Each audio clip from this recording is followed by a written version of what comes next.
Bien, mais écoutez, bonjour à toutes et à tous. Je souhaite la bienvenue ici au cœur de la métropole, dans ce biotope, siège de la métropole européenne de Lille. Alors, je me présente, Jean-François Legrand, vice-président en charge des espaces naturels métropolitains et des questions agricoles. Et le président Castella m'a chargé donc de prendre le pilotage, entre guillemets, de ce projet, magnifique projet, qui est à Lille à la Deule. Alors, ce n'est pas un projet anodin, et vous le savez, puisque vous y participez depuis de nombreux mois maintenant. C'est un projet d'envergure, c'est un projet métropolitain au sens premier du terme, parce qu'il est impactant, parce qu'il est novateur, parce qu'il bouscule aussi les habitudes certainement d'aménagement qu'on a pu avoir depuis des décennies. Parce qu'effectivement, on réinterroge notre façon de vivre au cœur de la métropole, parce que c'est 200 hectares, excusez du peu, 200 hectares qui relient du sud au nord Euralille vers la ville de Saint-André, limitrophe de la Madeleine, limitrophe de Lambersart également, donc en interaction aussi avec d'autres communes, parce que c'est un projet qui va impacter fortement notre façon de vivre ici au cœur de la métropole, notre façon d'aborder en tout cas l'activité économique, notre manière de vivre, notre manière de se déplacer.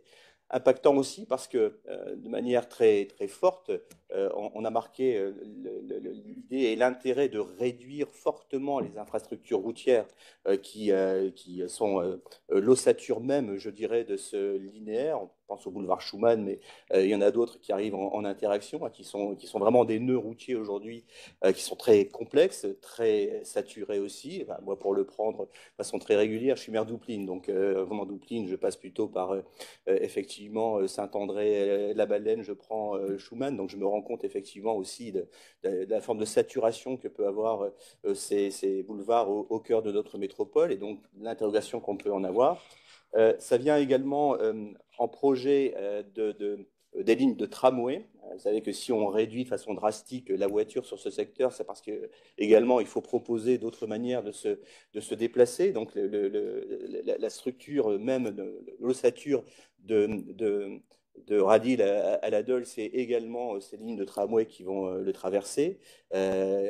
Et c'est un endroit, et ça a été extrêmement important pendant la concertation, il y a un mot qui est ressorti, qui était vraiment le cœur du sujet, un endroit de respiration. Et je crois que c'est comme ça qu'il faut prendre la philosophie de ce projet, en interaction avec plein de sujets, effectivement, quand on regarde ces 200 hectares, mais en tout cas un endroit où on respire. On a même évoqué à un moment donné une forme de Central Park à la Lilloise, un Central Park métropolitain. Ça va au-delà de cette idée de Central Park, parce qu'encore une fois, il va s'y passer des choses à la fois économiques, d'habitat, de mobilité, etc. Mais quand même, l'idée, c'est une idée de respiration au cœur de la métropole. Quand on parle du cœur de la métropole, euh, c'est pas un vain mot. Enfin, si on regarde la carte, on se rend bien compte qu'effectivement, on est au centre, on est sur les communes de Lille, Saint-André-la-Madeleine, Lambersart, je disais tout à l'heure, donc vraiment au cœur. Et quand on parle du cœur, on parle souvent juste à côté du cœur, il y a les poumons. Et donc ce poumon vert a du sens également quand on réfléchit au devenir de notre métropole, qui est à la fois très dense, 1,2 million d'habitants, concentré sur un territoire relativement centré, parce que dès qu'on sort de la première couronne de l'île, ça s'étiole, on voit bien, on a beaucoup de villes et villages petites, moyennes. Moi, je suis maire d'une commune de 8 000 habitants. Alors, si j'étais dans la Creuse, ou je sais où je serais chef-lieu de canton, ici, au sein de la Meule, je suis une petite commune. Donc, on se rend compte aussi de la densité des communes de la métropole et de cette impérieuse nécessité aussi à réfléchir quand on a 200 hectares comme ça, qui est un formidable terrain de jeu, à réfléchir de façon tout à fait novatrice, différente, de quelle manière on veut vivre dans les années à venir sur ce territoire, sans obérer aussi, il ne faut pas l'oublier. C'est pas un projet qu'on vient caler, poser comme ça au milieu de la carte. C'est un projet qui rentre en interaction avec ce qui existe à côté, il ne faut pas l'oublier. Il faut qu'il puisse effectivement vivre. C'est un projet qui doit être perméable aussi avec les villes limitrophes. Bref, un projet complexe mais ô combien passionnant sur lequel on travaille depuis de nombreux mois. Je ne vais pas pouvoir rester dans votre atelier de restitution ce jour et j'en suis bien désolé. Je vous l'ai dit, je suis maire d'une commune et vous savez que le samedi, c'est la journée des permanences hein, dans nos communes. On reçoit nos concitoyens à l'occasion de ces matinées. Je vais donc rejoindre ma commune après pour assurer cette permanence. Mais en tout cas, j'ai assisté à une réunion à la présentation de ces restitutions. C'est extrêmement passionnant, enrichissant. Et ça m'a beaucoup aussi bousculé en tant qu'élu sur une façon peut-être plus classique de voir de voir les choses. J'avoue que, enfin, je répète assez souvent, quand on a fait le choix du bureau, là, le TER, j'avais été un peu bousculé sur la manière de présenter en disant, oh, dis donc, ça va loin. Quelquefois, ça m'avait aussi un peu culpabilisé en disant, bon, qu'est-ce qu'on a foutu jusqu'à présent, quoi, en fait, hein, sur la manière de voir les choses. Et j'avais été un peu heurté, et je pense qu'on a besoin aussi parfois d'être heurté, d'être bousculé, d'être. Il n'y a rien de pire que d'avoir des certitudes, que d'avoir l'impression de savoir ce qu'il faut faire, et parfois se faire bousculer de manière aussi parfois radicale, hein, que la présentation avait pu être faite à l'époque. C'est important et ça m'a fait beaucoup évoluer en tout cas sur l'idée que je pouvais avoir de la ville et de l'aménagement, en tout cas de ce qu'on pouvait y faire. Voilà ce que je souhaitais voilà, partager avec vous ce matin. Je ne vais pas être beaucoup plus long parce que le plus intéressant reste à venir. Ce n'est pas moi le plus intéressant, hein. Le plus intéressant, c'est effectivement la restitution de vos travaux. Non sans laisser la parole à Stanislas, hein, qui souhaitait également bah voilà, vous dire quelques mots. Voilà, merci. Voilà, merci Jean-François, merci Jean-François Legrand. Je tiens à saluer également la présence hein, parmi nous de Jacques Richir, hein, élu aux espaces publics de la ville de Lille. Et je pense qu'on a travaillé ce projet, c'est un projet métropolitain hein, qu'on travaille avec les autres communes. Et c'est l'occasion un peu de rappeler aussi l'ambition hein, de ce projet, de venir connecter par un grand arc de nature hein, Euralille à la Deule. Et ce qui est intéressant dans le travail qui a été mené avec les équipes de la SPL Euralille, hein, je salue Fabienne Duet, hein, qui dira quelques mots, et Olivier Philippe et Marina Largeron hein, de l'équipe Terre, c'est voilà, de nous avoir emmenés hein, vers une démarche moi, que je qualifierais d'urbanisme du vivant hein, et qui est complètement novatrice et inédite aujourd'hui hein, dans la façon dont se pose la question des grands développements métropolitains. Une démarche qui prend en compte toutes les dimensions hein, de la ville bas carbone euh, et, euh, et qui vient les traduire dans plus de bien-être pour les habitants. Hein. Et je pense que ça, c'est une dimension très très forte de l'approche qui a été menée et que la concertation à laquelle vous avez participé est venue enrichir, nourrir. Alors bien-être pour les habitants, bien-être dans les mobilités adoucies, refondues, hein, pour préparer ce qu'on appelle maintenant extramobile, hein, c'est écrit juste à l'entrée de la MEL, hein, c'est le schéma des directeurs des infrastructures de transport et c'est l'accueil d'un tramway, mais mobilité adoucie aussi pour les autres modes, hein, je pense on va en parler. Bien-être dans le rapport de la ville à la nature, à la biodiversité, en connectant hein, la chaîne de parcs hein, et en inventant de nouveaux écosystèmes. Hein. Je pense que voilà, y compris dans les réflexions hein, qui a eu lieu entre la concertation, la mise au point du projet avec les équipes de la SPL Euralille. Je salue également hein, les équipes de la ville de Lille et de la métropole européenne de Lille hein, et des villes de Lambersart, Saint-André, la Madeleine. Ils ne sont pas là, mais tout le monde y a contribué. Je dirais c'est vraiment bien-être aussi dans cette invention de nouveaux écosystèmes. Et bien-être enfin dans les usages de la ville, habiter, travailler, se cultiver, faire du sport, se rassembler, vivre ensemble.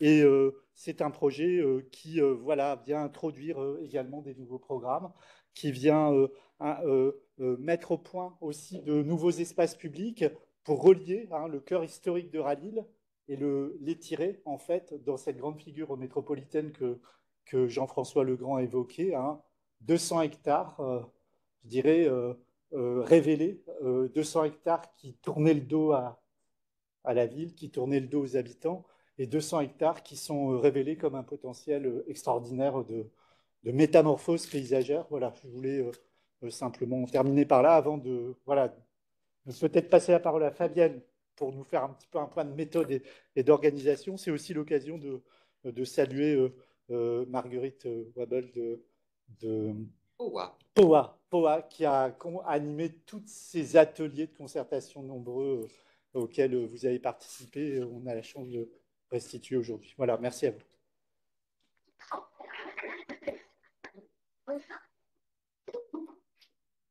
Alors donc, c'est la réunion de restitution de la traduction dans le projet Plan Guide de tous les apports de concertation, et ils ont été nombreux. Ils ont été nombreux en atelier, ils ont été nombreux sur la plateforme. Ils ont à la fois, quelquefois très scolairement, suivi les ateliers par thématique, puisqu'il y avait des thématiques à chaque fois: respirer, se nourrir, s'épanouir, travailler, habiter. Et puis, il y a eu des apports très riches qui étaient nulle part dans ces cahiers-là, qu'on a appelés les apports transversaux, mais ô combien importants. Et aujourd'hui, Powa Terre va vous parler quelques minutes du projet tel qu'il est maintenant envisagé. Powa va s'attacher à vous dire comment chacune est, alors pas chacune, parce qu'il y en a eu plus de 1400, enfin par rubrique, dans les grandes rubriques, comment on a tenu compte des observations et des demandes, des observations, des demandes, des aspirations. Et avant de leur donner la parole, et c'est eux qu'il faut entendre, je vais rappeler quand même qu'on est dans une concertation dite réglementaire. C'était la phase 2, la concertation réglementaire, qu'on en avait fait une, qu'on a appelée l'immersion, une phase 1, parce que ce territoire, j'en parlerai, c'est surtout un lieu où on ne peut pas aller. Et que donc, pour pouvoir parler d'un lieu qu'on ne connaissait pas, il fallait peut-être commencer par ouvrir les possibles. Et donc, on a eu toute une phase qui s'est passée de juillet à octobre sur la découverte de ce territoire avec des balades urbaines, etc., qui ont été vraiment, voilà, dans lesquelles il y a eu beaucoup de monde, où on a fait délivrer des actions thématiques, etc. Et ensuite, on a du 15 novembre au 1er mars, on a eu l'élaboration du plan guide avec les ateliers thématiques de concertation. On vous avait déjà fait ici même un rendu de ce qui avait été fait en atelier, ce qui avait été dit en atelier, voilà, pour que chacun partage ce qu'avaient dit les autres ateliers. Bon, voilà. Aujourd'hui, c'est qu'est-ce qu'on a fait de tout ça dans le plan, comment on a introduit tout ça. Je rappelle qu'il y a eu des permanences dans les espaces publics, voilà, des registres, etc., le journal, voilà, et à chaque fois, on a rencontré effectivement beaucoup de questions, beaucoup de participation, et ça a permis d'enrichir significativement le projet. Alors, il va? Allez, vas-y. Donc, avant de rentrer dans le cœur du sujet, vous rappelez quand même les objectifs de ce projet et de dire que sur ce territoire éminemment métropolitain, il est métropolitain par sa taille, il est métropolitain parce qu'il est multicommunal, il est sur le territoire de 4 communes. L'objectif, c'était de constituer le chaînon manquant d'une nouvelle armature territoriale de nature à nature, puisque cette armature territoriale, elle va des communes du sud de l'île, hein, vous voyez le parc Mosaïque, le relais nature du parc de la Deule, jusque Roubaix. Et là, en empruntant l'autre projet pour lequel il y a des concertations, qui est le projet Bord de Deule. Donc, sur ce grand périmètre, voilà, c'est de faire ce nouveau chaînon manquant d'une nouvelle armature. Et la ville se définit toujours par ses armatures, comment ça fonctionne. Et l'idée était de dire qu'on passe dans une nouvelle ère, où les armatures étaient avant autoroutières, ou routières, grande vitesse, etc., de définir ce que serait une nouvelle armature urbaine. Avec l'ambition de croiser, d'intégrer les deux grandes politiques de la MEL qui sont trame verte, trame bleue, parce que là, ce territoire, il est au croisement de trame verte, trame bleue, et donc de constituer, que cette armature soit un paysage au sens, un outil. Rare qu'on parle d'un paysage comme d'un outil, mais un outil efficient, capable d'assurer des continuités écologiques fondamentales et d'agir significativement sur la décarbonation de la ville et sur le plan climat. Dans les politiques, dans les grandes politiques, voilà, on va pas citer toutes les politiques métropolitaines, mais enfin, dans les dernières années, les grandes délibres, c'est quoi? Le plan de déplacement qui, à l'horizon 2035, fixe des échéances extrêmement importantes de réduction de la voiture avec une offre en parallèle significative de transport en commun. C'est ce qu'on appelle PCAET, le plan climat, air, énergie, dans lequel on dit 2050 décarbonation de la ville. Enfin, tout ça, ce sont des mots pour les professionnels que nous sommes. Décarboner la ville à 2050, c'est un sacré enjeu. Hein. Et d'ici à 2050, il y a lieu de s'y mettre.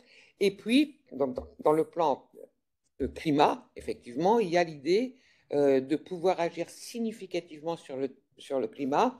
On le verra dans les slides suivantes. Aujourd'hui, on observe dans les périodes de canicule, des écarts de plus de 5 degrés entre le cœur de l'île et le reste. Voilà. Et évidemment, puisqu'on est au croisement de ces trames vertes et trames bleues, d'être cohérent avec ces objectifs-là et de les faire vivre. C'est aussi autre politique urbaine, politique métropolitaine, respecter ce qui était assigné dans le plan local d'habitat, voilà, le PLH, avec des actions significatives sur la rénovation, et on verra que finalement, moins que la construction nouvelle aujourd'hui, ce que propose le projet, c'est dans le centre, dans le périmètre d'Euralie connu par tout le monde, d'avoir des actions significatives sur la réhabilitation de tous ces bâtiments pour les mettre à des normes énergétiques conformes au décret tertiaire et au-delà, et en profiter pour agir significativement sur la décarbonation et d'assurer le développement économique de la MEL. Bon. Tout ça est important, tout ça doit améliorer le cadre de vie des métropolitains, et parce que ça améliore le cadre de vie des métropolitains, ça doit contribuer à accélérer le rayonnement de la MEL et son attractivité territoriale. Il faut savoir aujourd'hui que quand les entreprises, on peut s'en réjouir, bon, voilà, se délocalisent, etc., dans les fiches demandées, hein, c'est le nombre d'arbres, le nombre de sentiers, le nombre... C'est-à-dire qu'aujourd'hui, ça devient un critère, tous ces, voilà. Pour des grandes entreprises, ce n'est pas encore passé dans le tissu moyen, je dirais, mais on voit bien que c'est l'avenir. Et pourquoi ça passe dans les grandes entreprises? Je ne pense pas que les grandes entreprises soient elles-mêmes novatrices, encore que, mais c'est parce que les salariés le demandent. Et que dans les choix de relocalisation, ça fait partie, ils ont tous des consultations des salariés, etc. Et que ça rentre encore. Bon. Alors, c'était faire tout ça, agir significativement, être une vitrine, un démonstrateur. 200 hectares, ça permet d'incarner sur un grand projet toutes ces délibérations, toutes ces politiques urbaines de la MEL de façon significative.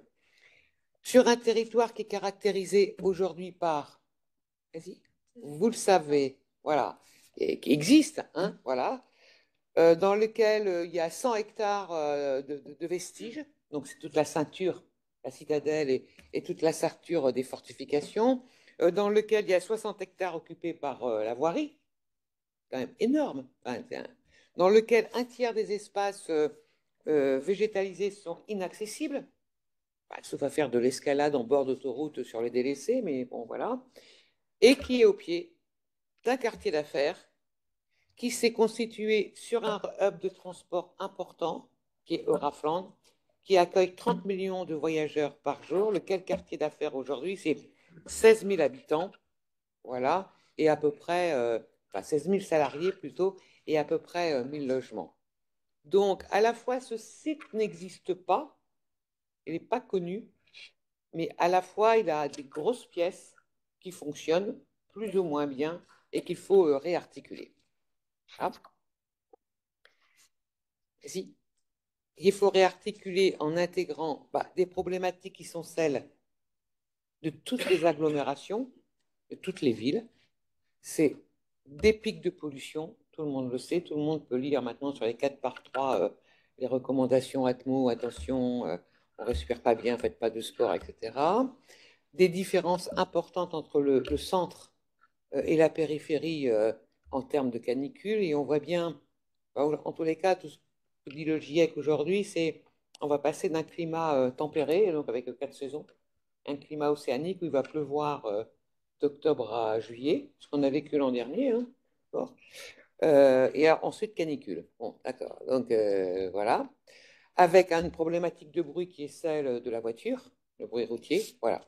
Et avec, par contre, une problématique propre à ce territoire qui est l'imperméabiliser. 70% des surfaces de ce projet sont imperméabilisées, alors même qu'on a des problématiques d'imperméabilisation aujourd'hui et de gestion de nos eaux et d'infiltration dans la nappe phréatique. Donc ça, il y a une très grande terre à mener une très grande réflexion sur comment on peut récupérer les eaux et gérer autrement toutes les eaux qui transitent sur le territoire. Bon.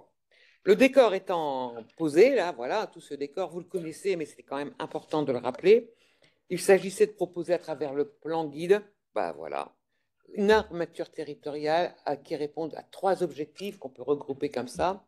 Mettre en place une nouvelle offre de mobilité, c'est ce que j'appelle l'infrastructure mobilité. Développer une armature support de continuité écologique, c'est le paysage efficient.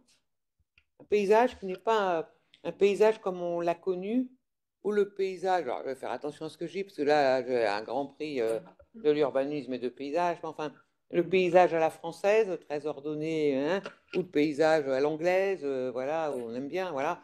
Là, on va parler peut-être dans la ville de demain d'un paysage efficient, d'un paysage comme un outil qui travaille sur le sol, depuis le sol et le tréfonds du sol, jusqu'en haut, au profit d'autres politiques. Donc on n'est pas dans le décor, on n'est même pas dans le bien-être du cheminement des habitants, encore que, il faut l'assurer, mais on est vraiment sur quelque chose comme un outil de fabrication de la ville pour répondre à ces objectifs-là. Bon, voilà. Et ensuite, eh ben voilà, quand même, des espaces de respiration, comme le disait le vice-président, vraiment, les contributions majeures ont été sur respirer et respirer. Donc on entend bien le besoin des métropolitains de respirer, alors qu'il peut prendre diverses significations en fonction, mais voilà. Et d'accompagner le développement de la métropole en incluant la régénération urbaine. Vous le verrez, ça va être une grande crainte de tout le monde. C'est aussi exprimé sur les plateformes. Non, non, et les plans sont là. Hein. On ne va pas urbaniser de Ralil à la Deule. Non. On constitue un paysage dans lequel, voilà, il n'y a pas de construction, qui est tout cet arc vert. On construit, on construira là où déjà ça existe, c'est-à-dire dans le périmètre historique de Ralil. Je ne vais pas être plus longue, je vais passer la main à Terre qui va être concis, non, concis, parce que l'essentiel, c'est de rendre compte de l'enrichissement du plan guide à travers vos apports, et c'est pour moi qui s'y colle. Je vous remercie de votre attention. Voilà. Merci.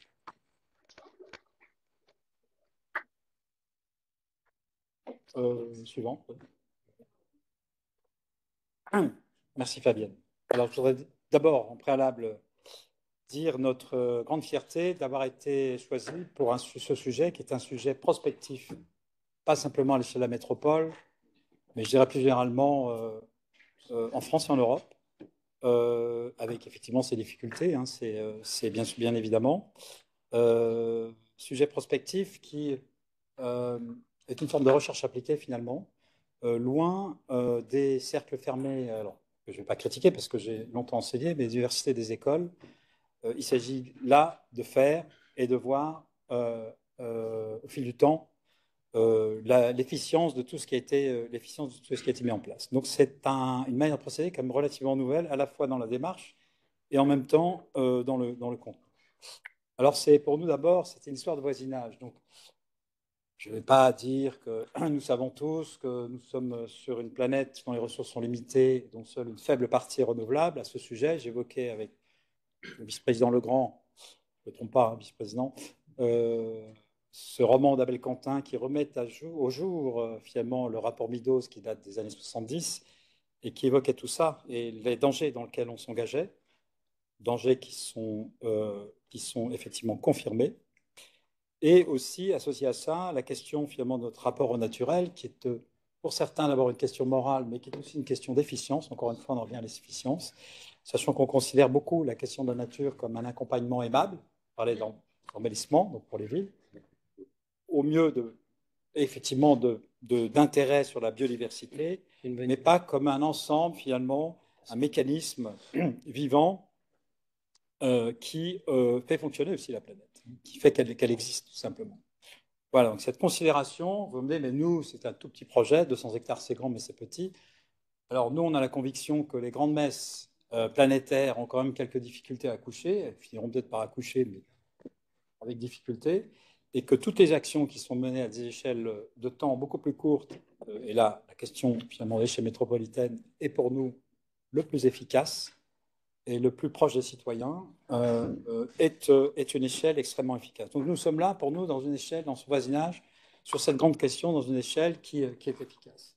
On veut qu'il y ait beaucoup de métropoles qui fassent ce genre de voisin dans le territoire, parce que ça a été dit, c'est à la fois un projet qui est sur 4 communes, mais aussi les échelles métropolitaines par sa dimension intrinsèque, mais aussi par ce qu'il met en réseau. Ce qu'il met en réseau, il y a aussi la citadelle, il y a aussi toute la Deûle. C'est aussi un voisinage, j'en parlerai, parce que nous ne sommes pas les seuls. Donc, effectivement, il y a effectivement tout le vivant, nous partageons cet espace avec tout le vivant. C'est important, encore une fois, donc j'insiste là-dessus, de reconsidérer ça comme un préalable. Voisins entre deux rives, parce qu'effectivement, on est dans une situation un peu de grand couloir qui mettent en réseau, mais avec deux rives qui ont des histoires différentes. Ce n'est pas simplement que ce sont deux communes différentes. Elles ont une situation géographique différente, elles ont des histoires différentes. L'île, il y a aussi très porté son histoire par les fortifications qui sont cette rive gauche. Donc, voilà.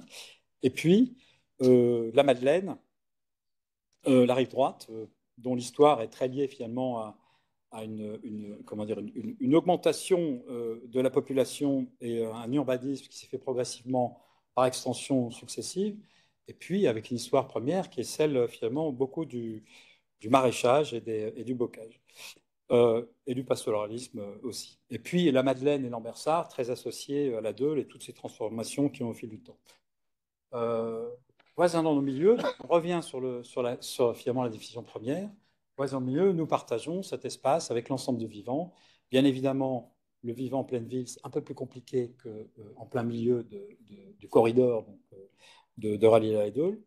Mais ce souci préalable, finalement, d'inscrire le vivant dans toute sa dimension, c'est-à-dire du sol, un peu le sol jusqu'au ciel, doit être permanent, même dans le centre-ville. Donc, ce sont des négociations ensuite. Alors, aisément, les négociations varient selon si on est, mais c'est ça le préalable. Suivant. Ouais. Donc, 5 thèmes. 5 thèmes. Le premier, c'est respirer, qui est peut-être le plus nouveau, on va dire, en tout cas dans la manière dont il est formulé. Il ne s'agit pas que de respirer. Il ne s'agit pas que de traiter la question de la biodiversité.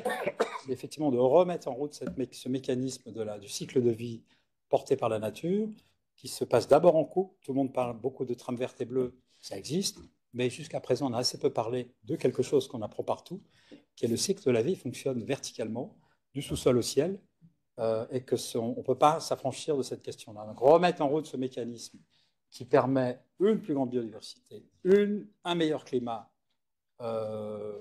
moins de pollution, capacité de captation de pollution, une réduction du carbone et bien d'autres choses, finalement, nous paraît être un élément essentiel dans le dispositif. Donc, respirer, ça correspondra, on verra, à différents paysages. Effectivement, il y a cette question de page qui revient. Donc, il y a quand même une question de spatialité et de beauté des espaces. Voilà. Se mouvoir, donc ça a été évoqué. Donc, effectivement, il y a l'arrivée du tram, avec ce désir de réduire très fortement la circulation automobile. Monsieur Legrandier qui avait été bousculé, bon, on a peut-être été un peu fort au début, mais c'est voilà. J'espère qu'on y arrivera un jour.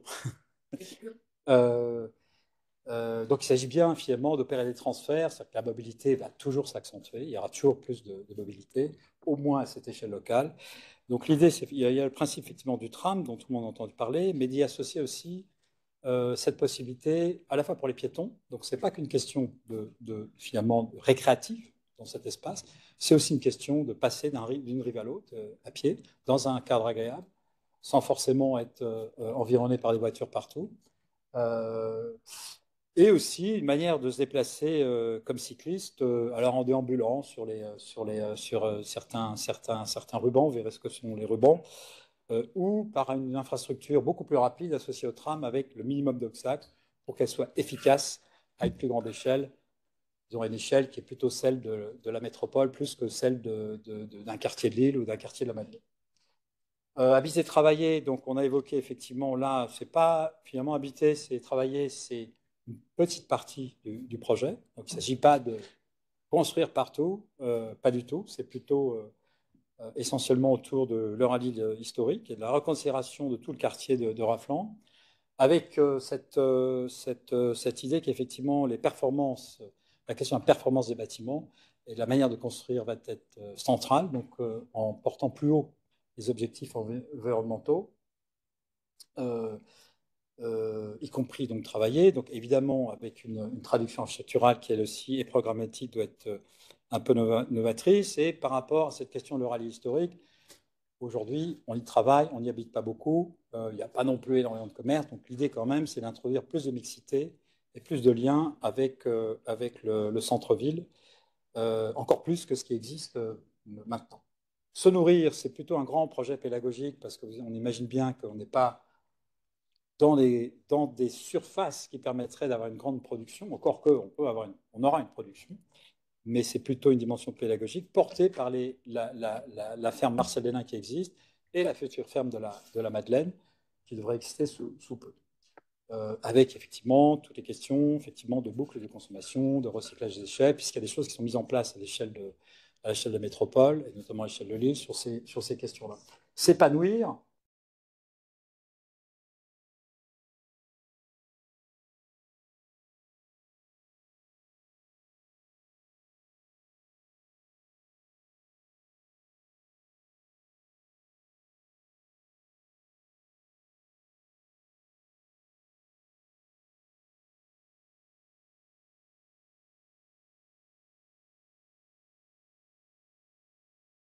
pour pouvoir trouver là un certain nombre de grands événements ou d'événements moins récurrents à l'échelle de l'ensemble du... Donc voilà les 5 thèmes suivants. Ces 5 thèmes se transforment effectivement, ont une spatialité. Hein. Donc les premiers éléments, c'est ce qu'on appelait les rubans. Le ruban, l'infrastructure de mobilité, c'est le premier ruban qui est le tram associé à une piste cyclable rapide, on va dire, avec un minimum d'obstacles, très peu d'obstacles. Et puis 3 rubans qui sont liés à l'histoire et à l'histoire des lieux. Le ruban des fortifications qui longe l'île, qui existe pour partie, il y a beaucoup de choses qui préexistent en fait. Il faut les mettre en réseau, il faut écarter un certain nombre de choses, il faut reconsidérer, trouver plus de continuité. Ce ruban, l'hypothèse de ce ruban, c'est qu'il aille de la citadelle, au jeu il n'y a pas de connexion, qui longe les fortifications, qui traverse cet ensemble, qui traversera l'île et qui aille jusqu'à Pasteur. Ça fait la grande boucle finalement, Pasteur étant relié ensuite de manière interne à l'île jusqu'à l'autre côté. Ouais. Comment Saint-Sauveur, pardon. Ouais. J'ai dit quoi Pasteur, donc Saint-Sauveur. Le matin, c'est difficile. Le ruban des bocages qui est associé à la Madeleine et à l'histoire maraîchère et pastorale de la Madeleine, donc avec des espaces plus ouverts. Donc, et puis le ruban de la Deule, qui effectivement est plutôt lié à la question des rives de Deule, à Lambersart et Saint-André. Voilà. Tout ça se traduit finalement par aussi 3 milieux, 3 grands milieux qui auront leurs sous-milieux. Hein. Le ruban forestier plutôt associé à l'île, le ruban des bocages plutôt associé à la Madeleine, et puis les bords de Deule dans leur épaisseur qui vont avoir différents milieux, mais quand même plutôt portés par des milieux frais, humides. Ces rubans, ces milieux sont porteurs d'une efficience écosystémique qui va être différente et complémentaire en termes de climat, d'où l'idée de l'infrastructure climatique, et en termes d'efficience biologique et écologique, avec effectivement des milieux, donc tout un cortège floristique, faunistique, et toute une efficacité en termes de biodiversité, entre autres, qui va pouvoir s'amplifier au fil du temps. Deux grandes intensités qui sont la ferme de la Madeleine et la future ferme de la Madeleine et la ferme Marcel Denain, donc qui vont être aussi. Alors, la ferme de la Madeleine n'existe pas, mais il y a un travail de programmation qui est fait par la Madeleine actuellement. Et puis la ferme Marcel Denain qui existe, qui fonctionne, et qui peut-être va trouver un nouveau départ, en tout cas une reconsidération, puisqu'il faudra imaginer comment ces deux grandes entités pourront fonctionner ensemble de manière complémentaire. Et un certain nombre de points localisés, pas forcément fonctionnant de manière permanente, peut-être associés à la question des saisons. Il y a eu ce Festival des Cabanes, par exemple, hein, donc, voilà, qui se trouve. C'est un exemple très événementiel, et puis des choses peut-être moins événementielles, mais donc ces intensités, il y a des choses permanentes et il y a des choses qui arriveront au fil du temps en fonction des périodes et des saisons et de programmes souhaités par les villes et la métropole. Voilà, donc c'est ça, cette nouvelle figure finalement qui devrait organiser ce secteur d'Oralie à la Dole. C'est à toi ou c'est à moi là? C'est la déclinaison. Ah, c'est la déclinaison, ok. Donc, j'étais un peu bavard, alors j'y vais, vas-y. Donc, on revient aux trois éléments cités trois principes fondateurs cités par Fabienne Duez. Donc, infrastructure mobilité renouvelée, je l'ai évoqué, infrastructure bioclimatique écologique et un projet porteur d'usage métropolitain locaux suivante. Alors, c'est là où il y a fonction de concert, donc je vais pouvoir. C'est Marguerite qui mène la salle.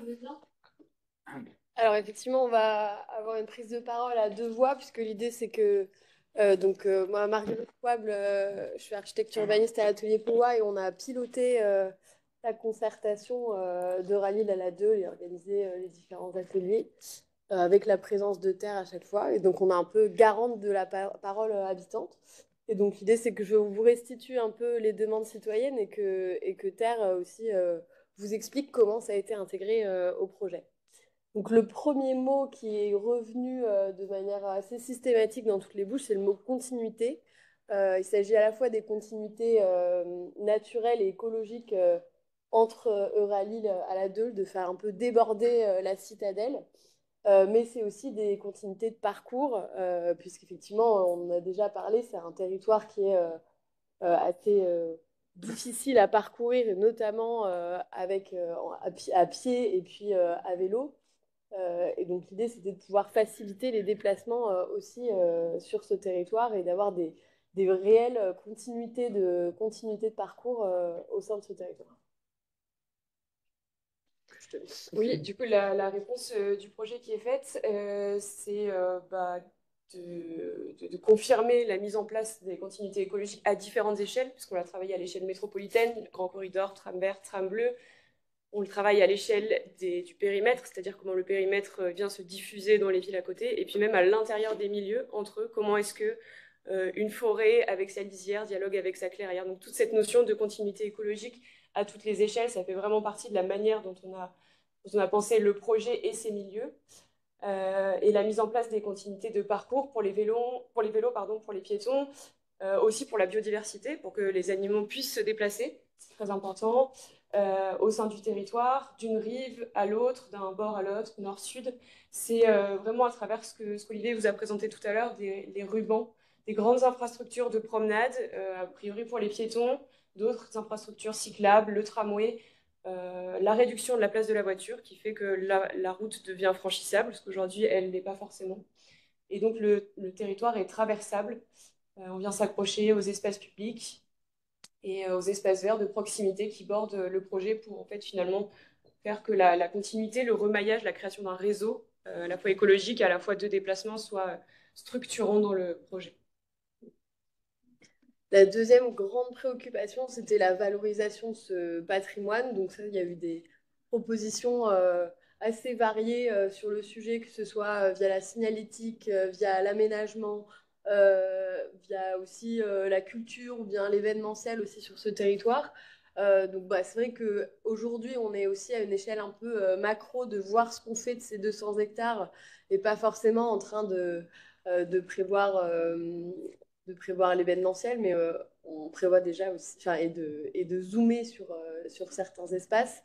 Mais on a bien, je pense que l'équipe a bien en tête toutes ces idées-là. Et en tout cas, on voit que ça a aussi une influence sur l'aménagement des espaces, d'avoir pris ça, d'avoir ça en compte. Oui. Et donc, vous allez dire que je me répète, mais encore une fois, c'est les rubans qui nous aident à raconter ce territoire. On a commencé par faire l'exercice de répertorier tout le patrimoine qu'on avait sur le site, donc visible, typiquement Porte de Gand, Porte de Roubaix, les restes de fortification qu'on a plutôt côté jardin écologique de la Poterne. On a fait aussi le travail de répertorier tout ce qui était en lien avec l'histoire agricole et maraîchère du lieu. Donc, on a trouvé qu'avant, à la Madeleine, pas très loin de là où il y a la ferme urbaine projetée, il y avait déjà une ferme, la ferme Salambier, qui existait. On a été chercher le parcellaire agricole ancien qu'on a pu retrouver. On a essayé en tout cas de faire un travail un peu de documenter un peu ce projet pour mieux comprendre. Et puis, du coup, faire en sorte que le tracé des rubans, donc de ces grandes promenades, vienne raconter chacun une facette du patrimoine, puisque c'est un patrimoine qui est composite sur ce site, c'est pas juste les fortifs. Donc bon, le ruban des fortifications qui longe vraiment les tracés, on passe par des anciennes portes, portes de tournée, portes d'Ypres, jusque la citadelle, porte d'Ypres et porte de tournée qui n'existe plus aujourd'hui. Le ruban des bocages, du coup, lui, en reliant ces deux fermes et en passant par justement tout cet ancien parcellaire agricole, cette histoire maraîchère, même industrielle, il y avait des filatures de laine à la Madeleine en partie, bah, il vient nous raconter le passé agricole, nourricier, et puis le renouveler, le remettre au goût du jour avec toutes les pratiques durables que ça peut porter. Et puis le ruban de la Deule qui, lui, va plus faire découvrir le patrimoine naturel lié à l'eau. C'est aussi un patrimoine écologique avec des milieux très particuliers qui s'implantent en bord d'eau et qu'on va conserver, amplifier. Et puis du coup, ces rubans, on les souhaite ponctuer de signalétique, de mobilier pour justement donner à voir, sensibiliser, valoriser, expliquer ce qui se passait avant en termes d'histoire, de patrimoine. Et puis donc bien sûr mettre en valeur le patrimoine bâti, donc Porte de Gand, Porte de Roubaix, les stations de pompage. Il y en a 5 qui sont dans la partie nord du site. Les richesses patrimoniales méconnues, le patrimoine arboré, voilà, à mettre en valeur. La troisième grande thématique, c'était la diversité. Donc, comme ça fait un petit peu fourre-tout, mais c'est vrai qu'il y avait, et on va les détailler au fur et à mesure. Là, c'était un peu les grandes thématiques transversales, et ensuite, on va rentrer un peu plus dans le détail. Mais c'est vrai que ce qui ressortait quand même, c'est on veut un peu de tout aussi dans ce territoire. On veut qu'il parle aussi un peu à différents types d'usagers qui s'adressent à la fois aux habitants qu'aux métropolitains. Que aussi et qui respectent aussi la faune et la flore présente. Ça, c'était quelque chose de extrêmement important aussi pour les différents participants aux ateliers. Et qui soit porteur de différents paysages et de différentes ambiances. On veut pouvoir à la fois se déplacer facilement, aller faire du sport, jouer avec ses enfants. Et puis, enfin voilà, il y a à peu près. Et puis pouvoir aussi en apprendre davantage sur ce territoire quand on se déplace. Oui, c'est vrai que du coup, ce principe de diversité, finalement, il est assez large. On peut mettre plein de choses dedans.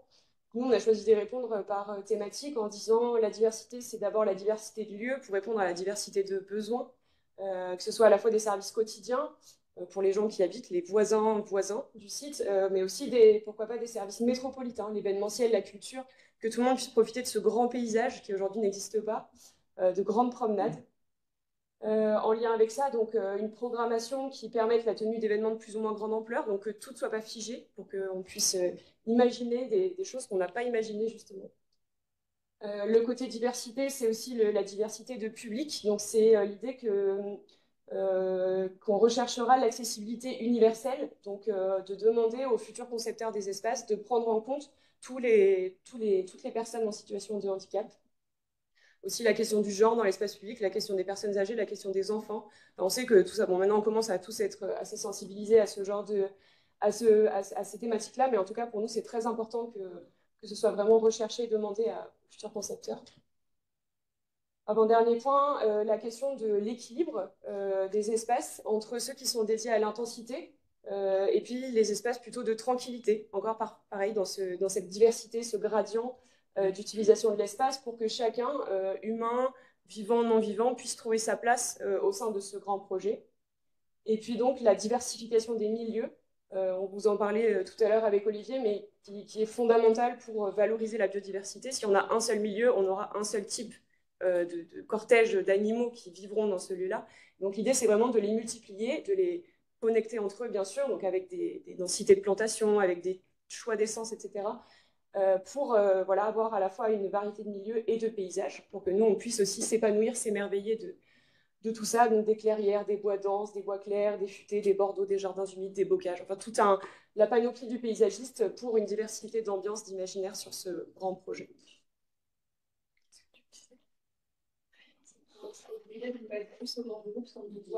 Ah, d'accord. Okay. La caméra n'est pas là. Ok. Donc après, l'idée, c'est de pouvoir détailler un peu en fonction des trois grandes thématiques, infrastructure de mobilité, infrastructure bioclimatique et écologique, et puis un projet porteur d'usage. Donc l'un des premiers grands sujets, c'était celle de la mobilité. Avec une volonté forte de la part des habitants donc d'améliorer la sécurité et le confort des modes doux, et puis le partage avec la voirie, enfin avec les modes plutôt motorisés. Il y a une volonté de réduire la place de la voiture et en même temps un espèce de point de vigilance sur est-ce que c'est vraiment possible dans ce territoire qui est autant dédié à la voiture actuellement. Il y a l'idée aussi de vouloir développer les connexions et le franchissement des infrastructures, puisque on a du mal à se projeter sur ce territoire qui est tellement bitumé et autoroutier dans un territoire un peu plus accessible. Donc la volonté vraiment de casser cette espèce de grand corridor autoroutier. Il y a aussi la volonté de développer les transports en commun et notamment l'idée de penser les stations de tramway comme des lieux de vie et de bien veiller à leur intégration paysagère qui est revenue aussi de manière assez régulière dans les propositions. Donc sur le premier point qui était sur rendre le territoire ouvert, accessible, favoriser la place donnée au mode doux. Donc le projet propose de répondre en diversifiant les modes de déplacement possibles, qui soient bien connectés entre eux, ça c'est très important pour que le réseau il soit continu. Et donc on a cette nouvelle armature de mobilité, donc renouvelée, qui se dessine et qui permet de diminuer la dépendance à la voiture. Pour les piétons, on a estimé qu'on pourrait créer jusqu'à environ une trentaine de kilomètres de boucles de promenade. Donc ça commence à faire si vous décidez de toutes les parcourir, selon votre vitesse, mais vous êtes au moins parti pour une rando de 6-7 heures, je pense. Et donc ces boucles de promenade, elles permettent donc de recréer les continuités transversales de rive à rive. Elles s'appuient bien sûr sur les trois rubans, qui sont vraiment les dorsales de ces promenades. Et puis, il y a cette piste cyclable efficace en parallèle du tramway qui arrive et qui permet de prendre en compte les différences dans les vitesses de circulation qu'on a sur les axes et donc de venir sécuriser ces parcours, mais aussi de les rendre efficaces pour ceux qui veulent aller vite. Euralille à la 2, là en vélo, on pourra faire en 8 minutes. Donc l'efficacité qui est aussi importante que ça. Et donc le fait que ce tramway arrive, qu'on a mis à la fin mais qu'on aurait pu mettre en premier finalement, permet de repenser l'organisation des modes de déplacement puisqu'il va en soi réduire la place de la voiture et donc modifier les modes de déplacement, favoriser des reports vers des modes alternatifs et puis donc avoir cette nouvelle offre de mobilité efficace, sécurisée, continue sur le projet. Une petite illustration pour s'imaginer ce que peuvent être les rubans, voilà, de grandes promenades assez généreuses pour pour tout le monde, chacune en lien avec ses paysages, avec ses usages. 3 facettes du territoire qui s'écrivent ici. La seconde demande, le second point, c'était de réduire la place de la voiture, de casser l'effet corridor, tout en restant vigilant sur les conséquences de la réduction de la voiture pour ceux qui en sont dépendants. La première réponse qu'on propose, c'est de commencer par repenser spatialement l'infrastructure routière, l'apaiser et passer les codes autoroutiers. Aujourd'hui, on a plein de bretelles qui montent, qui descendent, des talus. Donc l'idée, c'est d'essayer de remettre à plat, de refaire des carrefours plus classiques en croix comme on connaît, pour justement faciliter les traversées, que tout puisse se passer à niveau. Et puis surtout d'adapter le nombre de voies au trafic, puisqu'il faut considérer qu'avec l'offre alternative qui sera proposée par le tramway, par les rubans, par les vélos, on aura moins de voitures projetées sur cet axe, et donc d'adapter le nombre de voies à la demande projetée de voitures.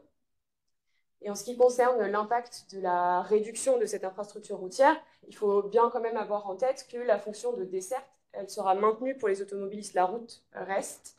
Simplement, d'une autoroute, elle passe à une route, donc quelque chose de beaucoup plus apaisé, sur lequel on roule moins vite.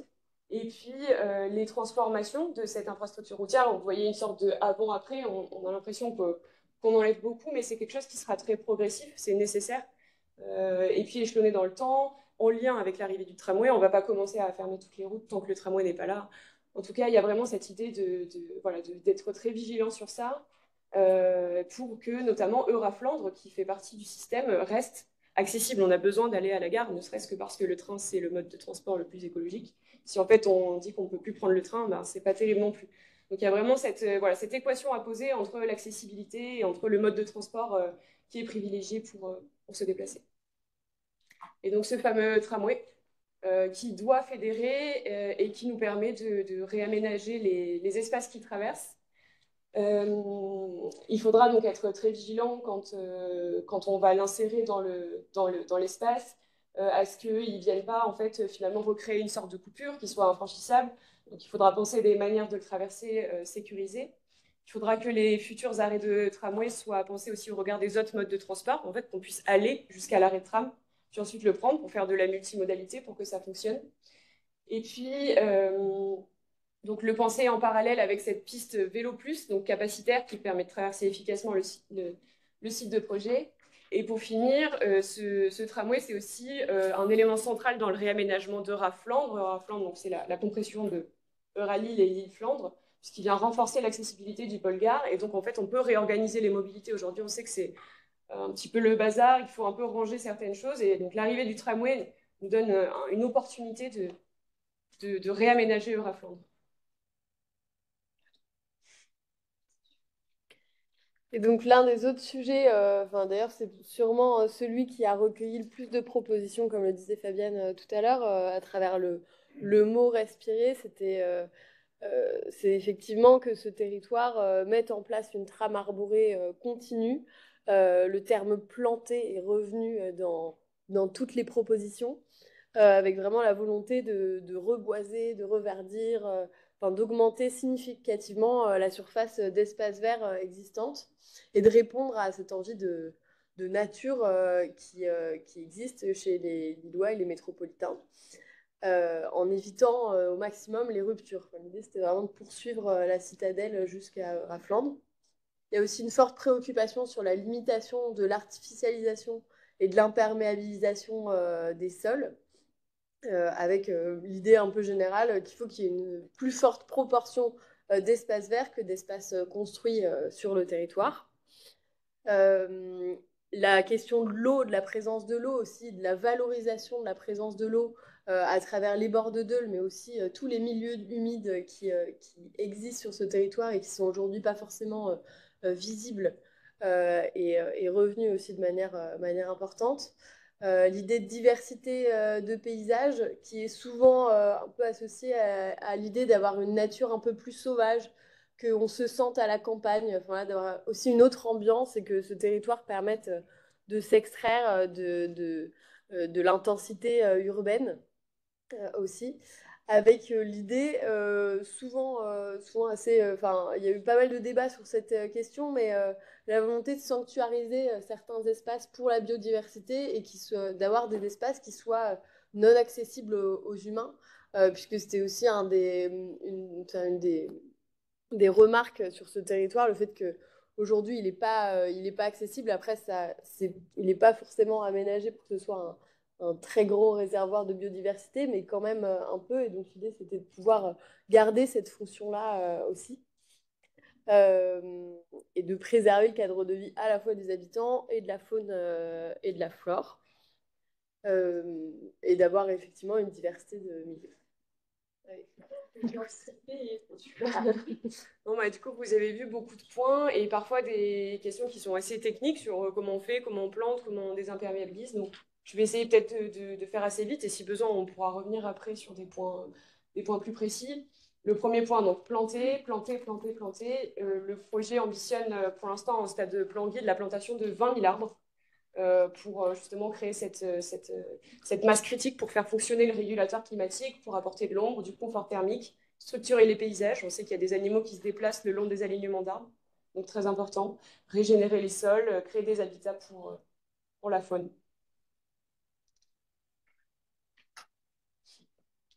Sur la question des sols, donc à renaturer ou à ne pas imperméabiliser, on va limiter au maximum l'imperméabilisation. C'est vraiment un objectif central du plan guide et c'est pour ça que la majeure partie des constructions proposées prennent place déjà, un, sur Raflandre et deux, sur des sols qui sont déjà inertes, donc soit très pauvres, soit déjà imperméabilisés, ce qui est en lien avec la démarche du zéro artificialisation net dans laquelle on s'inscrit.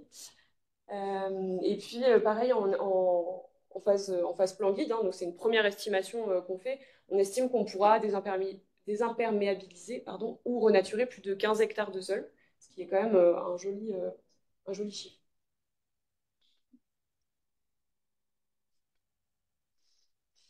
La ressource en eau, donc ça c'était pareil, une question qui est beaucoup revenue sur la valorisation de l'eau.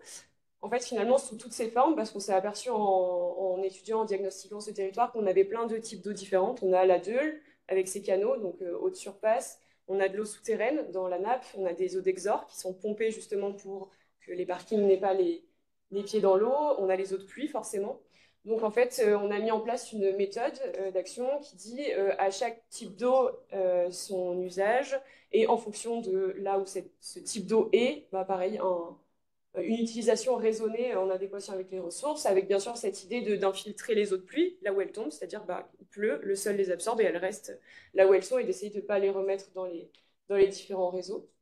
De s'en servir pour rafraîchir et aussi pour activer. Activer, c'est l'idée que bah, on a des vergers potentiellement, on a des jardins familiaux qui existent et d'autres plaines agricoles en lien avec les deux fermes. Donc pourquoi pas rendre disponible une ressource en eau pour ces cultures qui ont besoin d'être arrosées pour être efficace. L'air que l'on respire, donc c'est la question de comment est-ce qu'on prend en compte la qualité de l'air et la pollution sonore qui sont générées par ces infrastructures.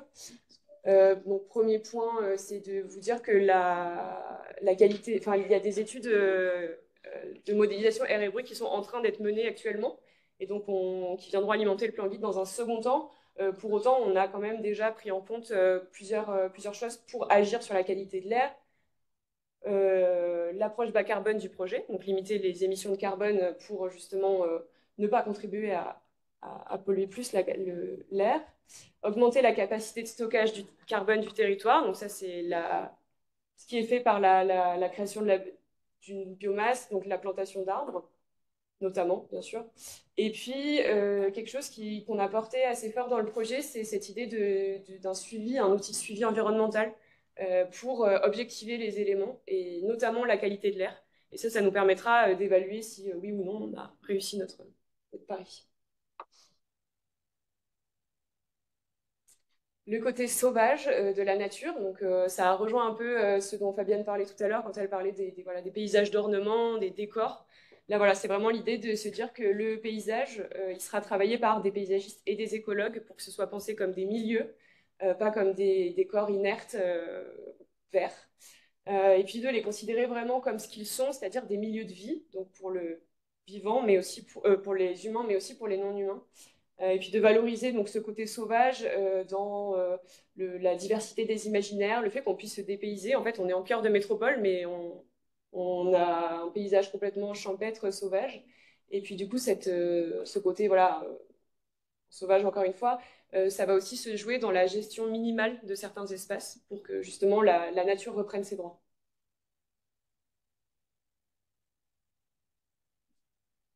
Bien se partager les milieux de vie. Donc ça, c'était la question de est-ce qu'on sanctuarise des espaces. La réponse qu'on propose de faire et qui n'est pas, voilà, qui n'est pas terminée en soi, c'est de dire qu'on n'a pas forcément besoin de mettre de clôture pour dire à l'humain tu n'y vas pas et c'est la place des animaux, mais c'est plutôt en travaillant sur des densités de plantation. Plus on va planter fort, plus ça sera compliqué d'y aller en tant qu'humain, et donc plus ce sera là où la biodiversité, certaines biodiversités iront, certains animaux, parce qu'il y en a qui vivent très bien à côté de nous, les humains, donc eux, pas de problème. Mais en tout cas, c'était vraiment l'idée de se dire qu'on va travailler sur un gradient d'accessibilité pour qu'il y ait vraiment des milieux dits sanctuaires, mais non clos, et des milieux qui soient plus anthropiques, on va dire. Et puis, ça nous permettra, cette diversité de densité de plantation, de justement créer des milieux qui sont adaptés à tous les animaux. Et la dernière, améliorer le cadre de vie sur la question des constructibilités. Donc, ce que je vous ai déjà dit finalement tout à l'heure, c'est que comme Euralille, c'est déjà un quartier de ville dense, constitué et à renouveler. Ça, c'est aussi très important. Il y a ce parti pris fort du projet qui est de dire, OK, on construit là où il y a matière à faire quartier. Et puis comme ça nous permet de le renouveler, de le réinterroger. On sait aujourd'hui que c'est très tertiaire, par exemple, donc est-ce qu'on y apporte du logement pour avoir cette mixité? Et puis aussi, comment est-ce qu'on l'inscrit dans les continuités écologiques, bioclimatiques? Parce qu'en fait, on voit que c'est quand même une pièce majeure de l'infrastructure bioclimatique, de la continuité nord-sud de campagne à campagne. Donc en fait, re-questionner Euralille, c'est une vraie opportunité de lui faire jouer son rôle dans les grandes continuités écologiques mises en place par le projet. Et donc, notre troisième point, c'est un projet porteur d'usage, parce qu'effectivement, c'est à la fois un espace où on circulera mieux, à la fois un vecteur, enfin, une espèce de poumon vert pour la métropole. Mais l'idée, c'est que ce soit aussi un espace accessible et on va dire utile pour les différents, et qui propose de nouveaux usages aussi pour les métropolitains. Donc là-dessus, il y avait aussi beaucoup de propositions. Il y avait l'idée de créer des parcours de découverte du territoire, celle de favoriser, d'avoir des espaces qui favorisent la pratique libre du sport en plein air. On a eu pas mal de propositions, notamment avec les différents groupes d'enfants et adolescents qu'on a eus sur ce sujet, qui proposent différentes ambiances, que ce soit à la fois des lieux qui soient apaisés, dans lesquels on puisse se ressourcer, et des lieux un peu plus actifs, des espaces de rencontre avec une dimension événementielle ou festive. Il y avait aussi la volonté d'avoir des terrains de jeu pour tous les âges. C'est un vrai sujet. Et puis ensuite, il y avait un certain nombre de propositions aussi sur le fait que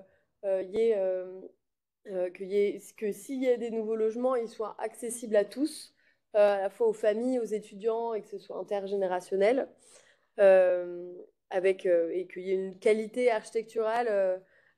Il y a aussi ce terme que les constructions soient à taille humaine qui est revenu et qu'elles favorisent le voisinage, donc qui rejoignait aussi les ambitions du projet. Et ensuite, sur la question spécifique se nourrir, ce qui est revenu, c'était vraiment la volonté d'avoir un paysage nourricier qui articule les deux fermes urbaines et que, effectivement, à travers ces fermes urbaines, ce soit plutôt la dimension pédagogique et démonstratrice qui soit mise en valeur. Et donc, cette question des usages qui est un peu différente des autres, je dirais, dans le sens où c'est pas nous qui allons décider ce qui va se passer sur le territoire. Donc, la question que nous, on se pose en tant que concepteurs, c'est plutôt jusqu'où on s'arrête, qu'est-ce qu'il faut donner pour que ça puisse se passer, pour que des choses puissent se produire, multiples, variées, en adéquation aussi avec les milieux qui sont proposés, etc. Mais donc, quand même, on a quand même réfléchi. Sur le côté accessibilité, inclusivité, on en a déjà un peu parlé tout à l'heure dans le principe de diversité, mixité des fonctions, des parcours, etc. Ce qu'on propose dans le projet, c'est de partir sur un système d'espaces capables, de clairières capables, donc de grands espaces qu'on ne va pas colorer en disant ici tu feras du sport, ici tu joueras, etc. Pour que justement tous puissent se rencontrer, cohabiter, aussi évoluer dans le temps. Ça, c'est très important. C'est difficile de prévoir ce que sera la ville, ce que seront les usages dans 20, 30 ans. Donc, c'est voilà, cette idée de créer un paysage résilient qui accueille des usages inclusifs dans les aménagements. On a quand même proposé d'implanter des petites balises, des petits mobiliers, des micro-architectures comme des jalons pour justement inciter à certains usages, proposer, donner matière, donner corps. Sport, contemplation, détente, assise, récits autour du patrimoine, etc. Mais sans trop figer les lieux, puisque c'est vraiment la thématique du plein air qui a guidé les propositions plutôt de la concertation, pouvoir faire du sport, des jeux pour tous les âges, faire une grande place à la pédagogie, à la classe en extérieur, venir apprendre la nature pour de vrai. Et puis, au centre quand même du projet d'usage, c'est ces idées en lien avec le voisinage dont on parlait au début, de lien social, de convivialité, de bien-être, de gratuité aussi, c'est très important, et donc d'inclusivité de tous les publics. Les nouvelles boucles de promenade en lien avec les rubans, en lien avec ces 30 km dont on a déjà parlé, pour s'adresser à tous, être ponctué d'usage, de mobilier, qu'on puisse faire des pauses. On a des promenades qui sont lentes, par exemple celle qui est à côté de l'EHPAD des Bateliers, ça peut être intéressant de aussi s'inspirer du contexte pour proposer différents itinéraires accessibles encore une fois à toutes et à tous.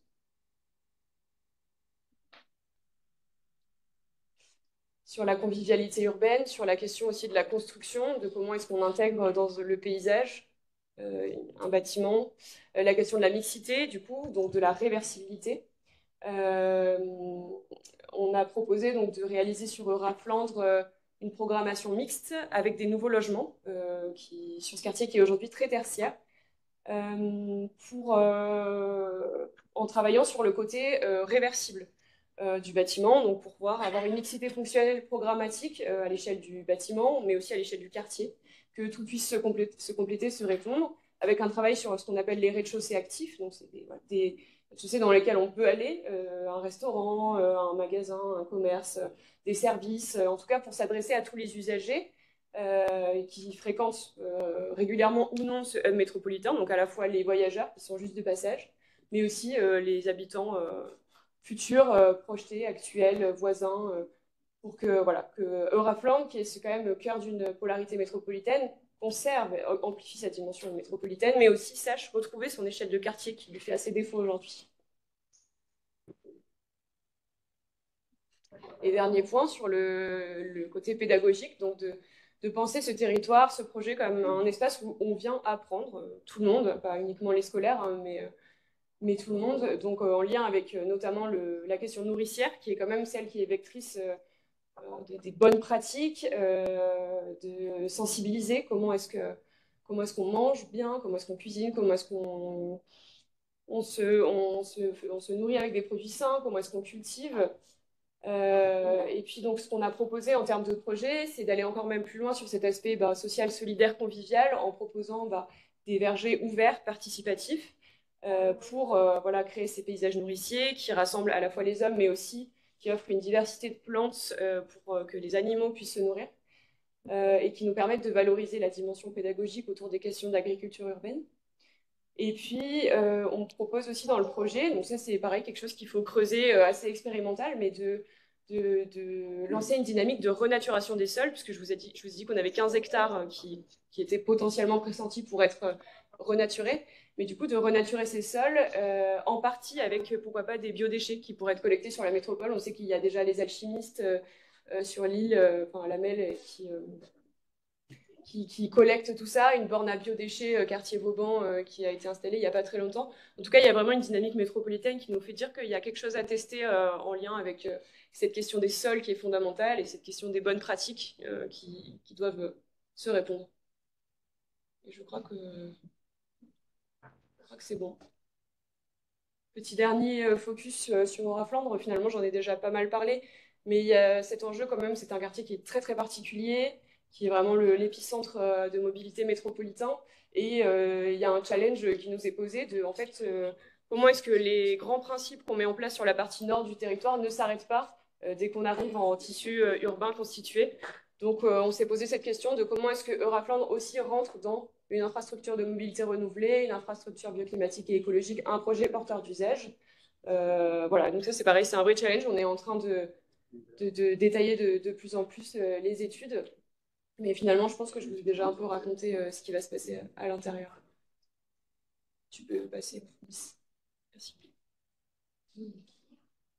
On va pas se réattarder. Là, voilà, on en a déjà parlé, mais tu as créé l'infrastructure du terminal. Je vais quand même faire un petit point sur les modifications du périmètre. Oui. Oui. Il y a un premier périmètre qui avait été défini au lancement des études et au fur et à mesure qu'on affinait, on s'est aperçu qu'il y avait certains secteurs qui nous manquaient, par exemple, et qu'on avait bien envie d'intégrer dans notre grande réflexion. Ou à l'inverse, comme ce qui se passe sur le Pré-Catelan, c'était des secteurs sur lesquels on n'avait pas de marge de manœuvre et qui n'avaient pas forcément de nécessité de faire partie du périmètre de projet. Donc vous avez ici le avant, modification, après. Donc on ajoute la piste de la moyenne 2, donc dans la prolongation de la façade de l'esplanade. La résidence du Winston Churchill, pardon. L'accroche avec les grands boulevards, les grands boulevards que vous connaissez, qui montent après sur et qui sont déjà très plantés, donc déjà une approche écologique qui nous semble essentielle. Et là, un petit bout pour avoir la résidence du parc des expositions tout en entier. Et la résultante à côté. Les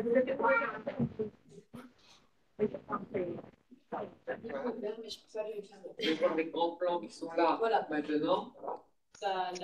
La traduction, enfin l'évolution du schéma des intentions, donc le document qu'on vous a présenté lors des ateliers de présentation, cette version-là qui a été réajustée pour mieux correspondre au projet qui a été depuis la cause. Et après, on vous a mis les actions clés qui sont de 1 à 10. On a quand même déjà pas mal énuméré, donc continuité, patrimoine diversifié, vérification détaillée, transport, usage. Ensuite, il y a appropriation, la frugalité, parce qu'il y a l'idée de faire avec le déjà là aussi, et le suivi environnemental et climatique pour mesurer du coup les impacts du projet. Voilà pour cette présentation. Petite précision, c'est que le périmètre, c'est effectivement un périmètre opérationnel. Ce n'est pas du tout le périmètre de réflexion qui est en plus large, toute la question des interfaces qui se passe autour. Importante et même si ce n'est pas un périmètre opérationnel, on a bien conscience que le projet ne s'arrête pas au périmètre opérationnel. Oui, c'est très important. C'est pas quelque chose, c'est pas un ovni qu'on va poser là, de 200 hectares. Alors, je crois qu'il y a quelqu'un qui nous écoute en famille. Et alors, c'est bien parce qu'on travaille pour les enfants, hein, voilà, c'est à l'horizon 15-20 ans, mais on va essayer de s'entendre quand même. On a bien conscience que ça ne peut pas se poser, que ça ne doit pas, ça serait contraire à l'esprit du projet, qu'il y a des articulations à faire. C'est une infrastructure, une colonne vertébrale, bah, il y a des côtes, après il y a des ramifications, et sur le plan qui est là, et on en a beaucoup discuté dans les réunions de concertation, en fait, à partir de là, à partir de chacune des portes qui sera une porte d'entrée au parc, à l'arc vert, les villes, que ce soit la ville de Lille, la Madeleine, Saint-André ou Lambersart, vont continuer sur leur territoire à développer ces continuités écologiques et paysagères. Donc ça, c'est vraiment important. En conclusion, l'intelligence est toujours collective et je ne voudrais pas faire preuve de prétention, mais on n'a pas identifié dans les remarques qui ont été faites dans la concertation ou sur la plateforme de demandes contraires qui ne puissent pas être intégrées dans le projet. Plutôt l'impression que le projet traduisait l'ensemble de ces demandes. Après, sur la plateforme, comme toujours, on a aussi des peurs qui s'expriment, une une constructibilité, voilà, comme si, bon, voilà. Peut-être parce qu'on s'appelle Euralille et qu'on est étroitement associé au quartier d'affaires avec la peur d'aller jusqu'à la citadelle. Bon, vous voyez les plans qui sont là, c'est le plan guide, il n'y a pas de constructibilité et donc on ne peut pas répondre à ces peurs. Bon, voilà. Sauf par la démonstration des plans qui vont aujourd'hui vivre, qui vont être soumis au Conseil métropolitain à un horizon, j'espère, décembre, c'est peut-être un petit peu juste, on verra. Et que ça prenne forme effectivement dans une concession d'aménagement. Voilà. On est là pour répondre à vos questions, que ce soit en présentiel ou en ligne. Voilà, et vous pouvez toujours nous contacter. On a tous nos réseaux, on a nos sites d'accès, etc. pour reposer. C'est toujours compliqué de réagir à chaud, même si cet exercice aujourd'hui, c'est la conclusion finale, tout un ensemble, un processus de concertation dans lequel vous avez tous participé beaucoup et donc vous le connaissez, ce projet. Et les concertations, évidemment, continueront, bien évidemment, quand nous en serons à la réalisation de pièces entières. Voilà. En conclusion, enfin, c'est vraiment un projet novateur. Je pense qu'à la fois dans sa méthode, dans la façon dont il a été élaboré, dans les items qu'il propose pour évaluer la politique urbaine qu'on propose, voilà, avec des items qui ne sont pas des items financiers, qui sont pas, où on ne parle pas de route, mais on parle de kilomètres pour les piétons, de kilomètres pour les vélos, de nombre de tonnes de carbone stocké, de nombre d'arbres plantés. Enfin, voilà. Ce projet traduit le virage absolument nécessaire pour toutes les métropoles, hein, mais qui n'est pas encore amorcé dans beaucoup d'endroits. Et je pense que la MEL, pas le but du jeu, mais la MEL, là, prend une longueur d'avance dans la déclinaison de ces politiques, hein, dans leur mise en œuvre à travers un projet comme ça. Et en tous les cas, c'est, je pense, alors c'est embêtant de parler quand le vice-président a dû malheureusement nous quitter, mais enfin, c'est vraiment la volonté de la MEL à travers ce projet, bah, voilà, de faire un grand pas en avant, enfin, en tous les cas, de prendre date et d'inscrire une nouvelle orientation de ces politiques urbaines. Voilà, je vous remercie et je suis à votre disposition pour répondre à votre question. Voilà, évidemment. Oui.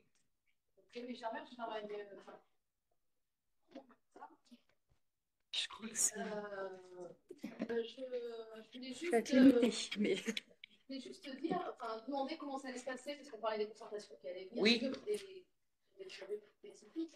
La question, c'est aussi comment on travaille les usages en attendant que le projet sorte de terre. Enfin, il y a déjà des gens qui circulent sur ce territoire. Oui. Il y a des gens, et moi, ce projet-là, je le vois aussi comme une opportunité de travailler avec les villes.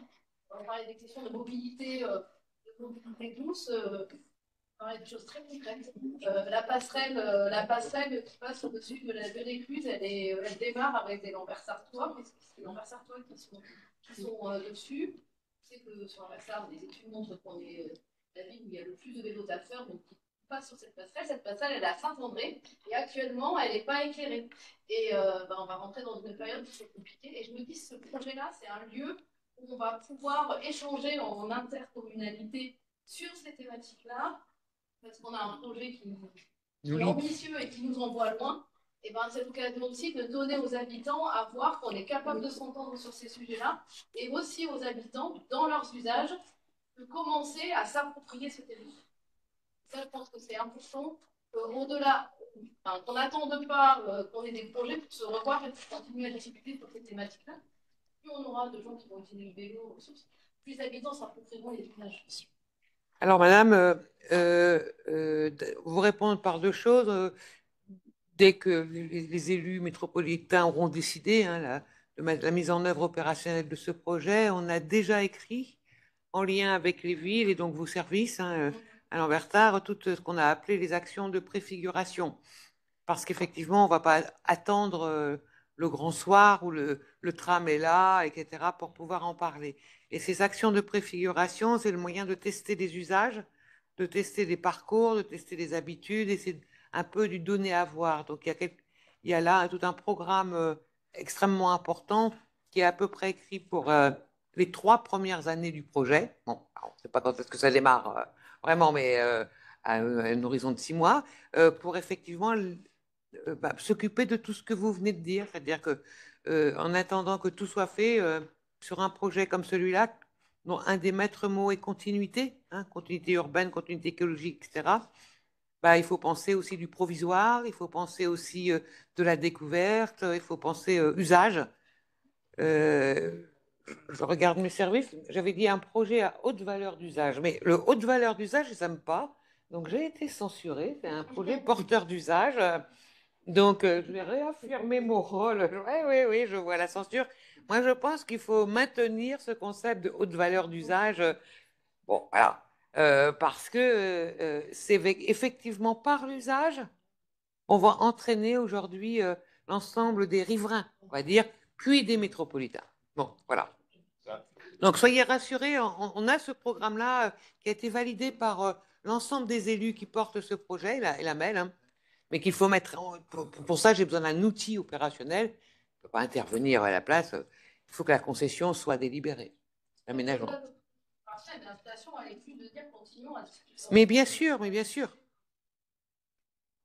Excusez-moi, il y a une personne qui a levé la main en vision. Je peux lui donner la parole à toi. Juste dans la foulée, parce que je vais être dans la continuité. Patrick Pincet, je suis directeur général des services de la Ligue.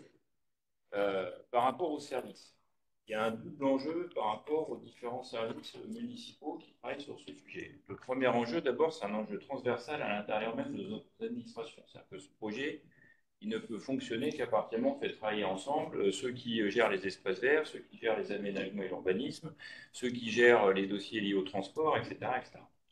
Le deuxième enjeu, c'est de faire qu'on ait une coordination extrêmement étroite entre les services, sous l'égide bien évidemment de nos élus respectifs, entre la métropole et les différentes villes qui sont concernées. On a déjà évoqué à plusieurs reprises le sujet avec Benjamin Huss depuis qu'il a fait ses fonctions.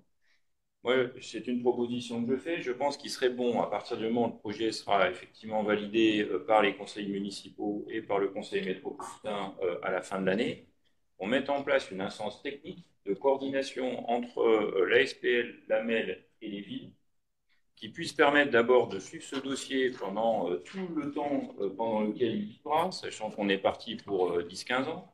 Donc, ça veut dire que c'est très long, donc ça va dépasser y compris les calendriers électoraux.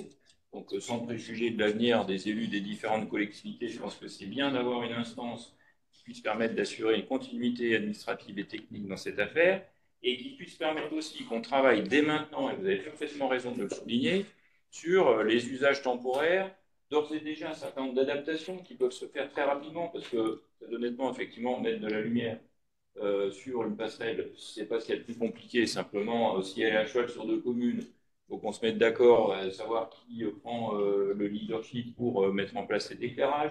Il y a évidemment des problèmes de prise en charge financière, des problèmes d'entretien, etc.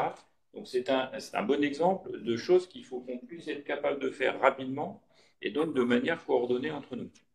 Donc, si cette proposition agrée, je veux dire, à la fois la SPL, la MEL et l'ensemble des communes, c'est quelque chose qui pourrait se mettre en place très rapidement, en tout cas au début de l'année prochaine, dès que, encore une fois, les délibérations auront été prises par les différents conseils compétents.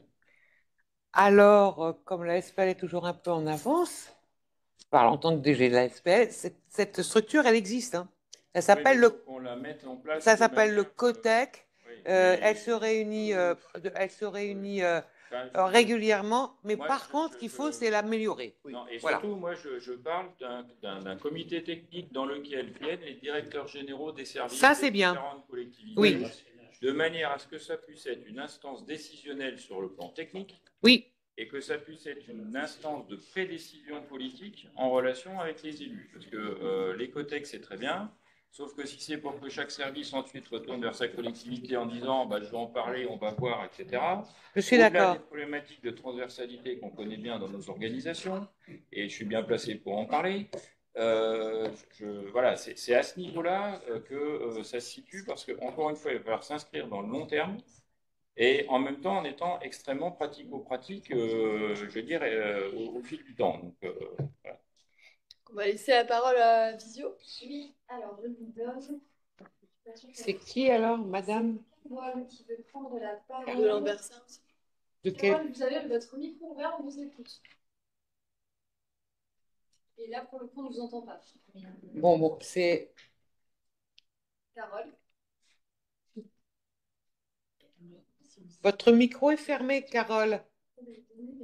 C'est sans doute pour ça que Allez-y. on vous entend pas. Bon. Oh. Pourtant, tout à l'heure, on entendait... Ah, zut. Si vous On voulez, l'entend vous pas. pouvez nous écrire quelque chose, Carole. Parce que là, pour le coup, on ne vous entend Vous pas. voulez? Je vais peut-être meubler pendant ce temps-là. Oui, bah, du coup, Carole, s'il n'y a pas de souci, c'est pas votre sujet, je pense. Je vais donner la Mais quelle parole. était votre question, Carole? On va y répondre.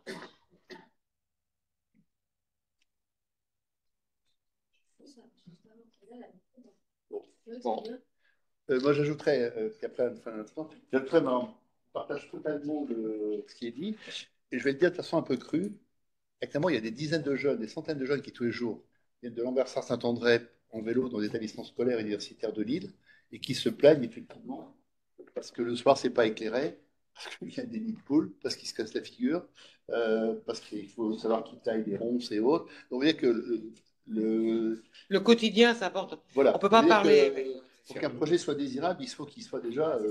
Et si demain les gens passent avec un nid de poule, qui n'est pas éclairé, et qu'il y a un beau panneau disant ici la mer, l'espèce prépare votre ami, ils vont répondre, vous pouvez se faire foutre. Oui, d'accord. Non, mais Mon c'est avis, clair. si je me casse C'est la clair. figure dans le nid de poule. Bien Je sûr. suis un peu trivial, mais la réalité, c'est quand même assez complètement Oui, ça. bien sûr. Non, voyez un peu, je voulais ajouter quand même deux choses.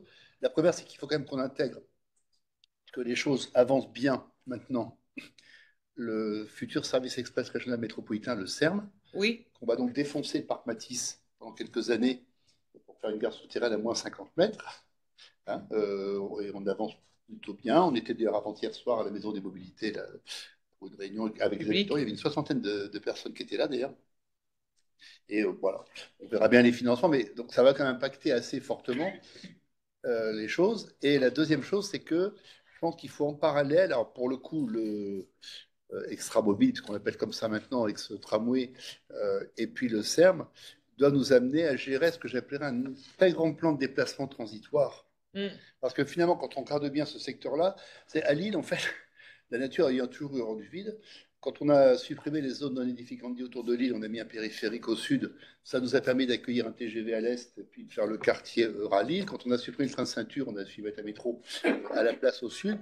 Et là, finalement, on a laissé faire une espèce de périphérique qui n'ose pas dire son nom, mais qui en fait a quasiment la densité de circulation d'un périphérique de ville de 200 000 habitants. Quand on regarde bien.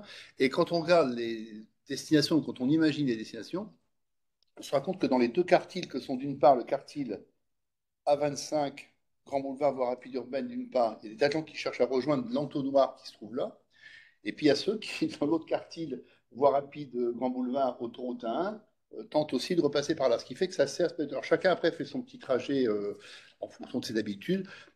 De plus en plus souvent, l'habitude étant dictée par Waze, on le sait bien aujourd'hui, chacun essaie après de tourner, d'entrer, de faire son petit bazar, parce que la difficulté maintenant, c'est que le citoyen, de plus en plus, l'automobiliste en tout cas, il est de plus en plus GPisé par tout ça.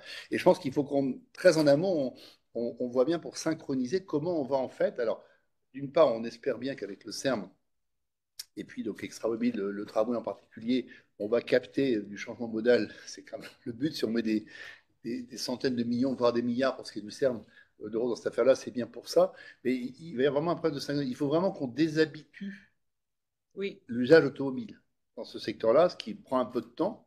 En plus qu'il y aura une phase comme de travaux également, même si on ne va pas faire d'infrastructures lourdes de surface quand il faut commencer à...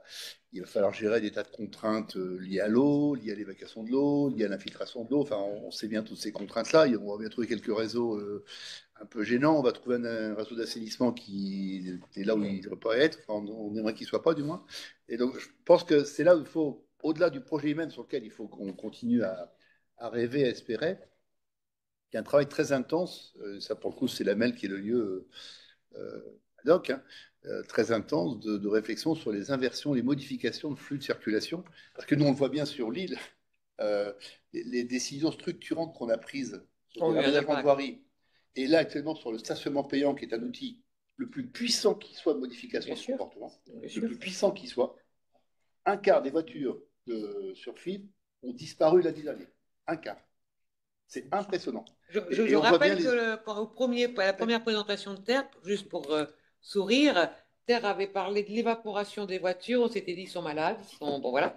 Et en fait, on constate que des politiques génèrent des débats. On se demande tous d'ailleurs où est-ce qu'elles sont passées. Enfin, moi, je ne sais pas, on ne sait pas répondre, mais que ça correspond à une réalité. Dans les garages, dans les autres. Alors, ce qui veut dire qu'il faut déjà en parallèle travailler sur ces comportements. Oui. Et il faut quasiment qu'il y ait une espèce de. Alors, là, la MEL va faire une enquête, est en cours d'une enquête qu'on appelle ménage déplacement, enfin, mois prochain, dont on aura les conclusions, je crois, au mois d'avril. Et je pense que quasiment, il va falloir voir avec la MEL pour avoir un outil, j'allais dire, permanent d'observation des comportements de déplacement. Voilà, c'est prévu, et en tous les cas, on n'a pas parlé ici, mais dans les copiles, c'est-à-dire les lieux d'élus, là, qui rassemblent les élus de toutes les villes concernées, on voit très bien que dès lors qu'on mettra en place, je dirais, des barreaux d'extra-mobile, il faudra mettre en place concomitamment des plans de circulation pour chacune des villes pour éviter que l'une ou l'autre devienne un lieu de report massif de voitures. Voilà. Et donc, ça veut dire un peu ce qu'a fait dans toutes les villes, ce qu'a fait la ville de Lille en son temps pour éviter qu'il y ait des flux de transit importants qui se reportent dans d'autres villes. Par exemple, on le voit bien avec la maison des mobilités durables que la ville a fait. Et on constate aujourd'hui, et Stanislas pourrait aussi en parler, on constate aujourd'hui que tous ceux qui veulent passer au vélo sont très nombreux. C'est même en train de devenir une espèce d'antenne métropolitaine du vélo, ce qui est sympathique en soi. Par contre, ça ne fait pas frémir d'un poil la signature dans les entreprises des plans mobilité employeurs. Ah oui, non, et ça... qui, dans la métropole, sont à un niveau quand même particulièrement bas. Alors que c'est probablement celle où on aura le plus besoin. Et je peux vous dire que, pourtant, deux entreprises dont j'ai la responsabilité, dans l'une d'entre elles, on a réussi à monter un plan mobilité employeur. C'est impressionnant, là aussi, les résultats qu'on a. Oui. Il n'y a que comme ça qu'on développe le covoiturage. Si ce n'est pas fait dans l'entreprise, ça ne marche pas. Parce qu'on n'a pas envie de monter qu'un anonyme alors qu'on va monter qu'un collègue de travail, oui, etc. Et donc, je pense que là, il faut en parallèle que tout ça soit mené très activement, qu'on ait une espèce de plan d'enquête ménage déplacement presque un peu permanente avec des résultats partagés. Je veux dire, des groupes d'anciens automobilistes anonymes qui parlent. Des changements. Automobiliste anonyme, ah bon, d'accord. C'est une proposition, c'est une proposition.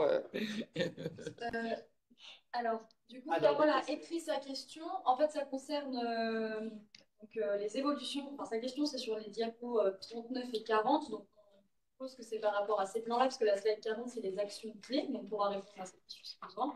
Elle pose la question de quelle est l'évolution pour Lambersart. J'imagine que ça concerne la partie Lambersartoise et la comparaison entre le plan de schéma des intentions de la conservation avec l'évolution avec le niveau schéma des intentions. C'est bien ça? Oui, entre les deux intentions. Oui, ouais. Et bien, on parle notamment de la constructivité. On peut répondre là-dessus, c'est-à-dire que dans le plan initial des intentions, il avait été évoqué peut-être la possibilité d'une construction limitée en dessous de la canopée des arbres qu'on a enlevés. Donc, il n'y a plus du tout de construction sur Lambersart. Par contre, Lambersart est concerné à terme, à deux titres. L'épaisseur de la ripiscille, c'est-à-dire replanter, planter pour... qui était quelque chose, madame, vous ne me contrerez pas, qui était déjà dans la tête des élus pour assurer la trame verte, qui était inscrite dans la trame verte de Lambersart. Et comme il y a lieu, il va y avoir un arrêt du métro, et je rappelle que la construction du tramway, pardon, excusez-moi, la construction était envisagée là, était vraiment minime, comme un facteur de sécurisation de l'arrêt du métro, bon, voilà. Du tram, pardon, excusez-moi, décidément, j'ai beaucoup de mal ce matin. Et en fait, après arbitrage, non, il y aura zéro construction. Donc, il va y avoir un pont nouveau et une meilleure articulation, on le voit sur le plan définitif avec Saint-André et les connexions. Donc, l'impact sur Lambersart, c'est d'étudier avec Lambersart comment le projet ensuite peut se diffuser jusqu'à la place qui, je crois, sa place s'appelle Place République, madame, hein, voilà, en augmentant la trame par une continuité écologique. Pareil, comment notre projet peut être repris, le vocabulaire de notre projet écologique peut être repris par la trame verte de la voie verte, hein, voilà. Voilà, il est touché uniquement sur ces aspects paysagers et de simplification peut-être, de simplification et de modification des emprises, modification voulant dire réduction des emprises, pour lorsque à terme l'ensemble des voies sont en place pour le tramway. Voilà. Mais c'est déjà pas mal. Oui, Carole complète en disant oui, l'arrêt du tramway à proximité du lycée Jean Perrin et de la place de la République, et comme vous voyez, donc merci pour la réponse. Voilà, c'est nous qui vous remercions. Il y a ça, et puis effectivement, ça sera le point de départ du bois vert. Oui, la voie ferrée sur Lambersart et qui va à terme relier les arrêts de tram et la station transsupérieure en métro. Oui. Là où notre projet s'arrête, il s'arrête parce que, enfin, il s'arrête en réalisation parce que la voie verte à Lambersart se fait. Voilà. Et vous l'avez dans le plan définitif, vous voyez là, cette flèche que va vous montrer, voilà, oui, comme ils sont, hein, voilà. Et c'est là où la ville de Lambersart reprend la main, je dirais, avec la MEL sur la continuité écologique de la voie verte. Hein, voilà. Est-ce que vous avez d'autres questions dans le chat ou en ligne? Chat. Ouais, c'est le clavardage. Pardon? Je ne crois pas. D'autres questions dans la salle? Tout est clair, on se dit. L'île en grand, tout est clair. Je ne sais pas qui est l'île en grand, mais c'est bien. L'île en grand. J'aurais simplement une ajoute, on n'a pas trop parlé de ça. C'est bon, très intéressant et c'est vrai que c'est un super projet et des objectifs très ambitieux. Notamment, je parle par rapport au climat, par rapport à la biodiversité, par rapport au déplacement. Mais si on veut avoir vraiment une biodiversité intéressante, etc., je crois qu'il est important d'avoir un chapitre sur la gestion. Oui. Parce que vous parlez tout à l'heure vous parlez de la ici, on plante ça, on plante. Mais une rente aussi, ça se gère. Et il est important aussi, puisque l'attractivité de l'eau a été extrêmement dite. Il faut faire aussi des fenêtres visuelles, c'est-à-dire il ne faut pas tout planter, tout le temps. Il faut que l'eau s'oxygène, il faut de la lumière, etc. Et donc, voilà. Et je constate quand même que ça pêche toujours un peu. On plante, puis après, voilà, on laisse la nature faire et puis de gestion, etc. Mais si on veut de la biodiversité, il faut créer différents milieux. Et là, on peut faire une gestion aussi avec une inclusivité, avec une insertion. On peut faire des ateliers, on peut faire des stores de bois. Il peut y avoir des filières, l'éco-pâturage. On peut faire installer également pourquoi pas des jeunes agriculteurs parce qu'on voit cet espace. Il y a le côté ferme pédagogique, mais également il peut y avoir de l'installation, il peut y avoir du maraîchage, il n'y a pas besoin de beaucoup de surface. Il peut faire de l'installation par rapport à ça et faire de l'insertion avec les restes du cœur. Voilà, je trouve que cet aspect-là aussi est important. Vous l'avez dit que ça doit être actif, une gestion active, etc. Il y a toute cette potentialité à mettre en valeur. Et je rejoins également la dame. Étant vélocyste, il y a quelques points noirs pour la transition entre les villes, Saint-André, avec Lambersart, etc. Et comme vous le dites, c'est extrêmement important de tout de suite qu'on agisse là-dessus. Oui, sur le je parle au niveau, par exemple, je connais bien au niveau des plus du camp carré, effectivement, la rue d'accès est complètement sombre et donc la nuit, ça fait peur, notamment pour les personnes féminines. Et vous avez également la jonction, toujours au niveau camp carré, c'est que ça va dans un sens Lambersart, mais ces marquages également Lambersart, et c'est pas signalé, quoi. Il y a une bretelle d'accès aussi qui est absolument dangereuse. Pourtant, la MEL fait beaucoup d'efforts. On le voit sur le sol. Il y a un passage clouté également, cycliste dans les deux sens, marquage au sol. Mais voilà, il y a ces points noirs qu'il faut résoudre. Et ça faciliterait la vie. Et les gens comprendront, comme vous dites, on fait partie voilà, de ce projet, il est déjà là et les prémices sont là. Ça, c'est pour embarquer nous. Exactement, surtout qu'il y a des aménagements en cours qui sont absolument remarquables. Il faut féliciter les villes concernées et puis la MEL. Il y a tout l'aménagement de la 2, c'est la renaturation de la 2. C'est extraordinaire, c'est la redonner du souffle. Mais il y a ces quelques points noirs qui sont vraiment un obstacle. Et l'enjeu sur la gestion, il est essentiel. Essentiel. D'abord, le projet il va fonctionner avec la métropole qui assumera peut-être les investissements, et les communes derrière assumeront la gestion, ce qu'elles font déjà d'ailleurs. Et du coup, la coordination là, qui est nécessaire de mettre en place, elle doit aussi s'intéresser aux questions de gestion. Parce que d'abord, il y a des endroits où on ne sait pas très bien où on est, on va le dire. On l'a vu sur les secteurs poternes ou autres, où selon les tentatives qu'on a de récupérer certains terrains, on se rend compte qu'on intervient, mais qu'en fait, on n'est pas sur notre bord communal. Et la deuxième chose, c'est qu'au-delà de la difficulté des bancs communaux, il y a la question des propriétés. C'est le cas, par exemple, de la ville de Lille, qui est propriétaire d'un grand tenant du Similab qui est sur le banc communal de la Madeleine. Donc là aussi, je pense qu'effectivement, cet enjeu de gestion des capacités de pouvoir faire que les entretiens courants, que des interventions ponctuelles quand il y a eu des dégradations, des dépôts sauvages, etc., ça soit vraiment le plus fluide possible. Parce que c'est ce qui montrera que ce territoire, il est réapproprié d'une certaine manière à des usages pour le grand public, et qu'il est réapproprié dans un contexte de bonne coordination, de très bonne entente entre les différentes communes. Alors qu'aujourd'hui, ce qui prédomine, c'est effectivement le caractère périphérique, si je puis dire, des infrastructures, qui fait qu'à un moment donné, on a l'impression d'être au milieu d'un truc qui est en fait monstrueux et qui finalement n'est géré par personne et on ne sait jamais très bien où on se situe. Ou avec des interruptions d'intervention, parce qu'on se dit ça doit être la limite entre deux collectivités, on ne sait pas pourquoi ça s'arrête là. On va le faire. Nous, on est prêt à le faire. L'idée que dans la concession, il y a fait d'emblée toute cette d'intervention dès à présent sur les petites choses, etc.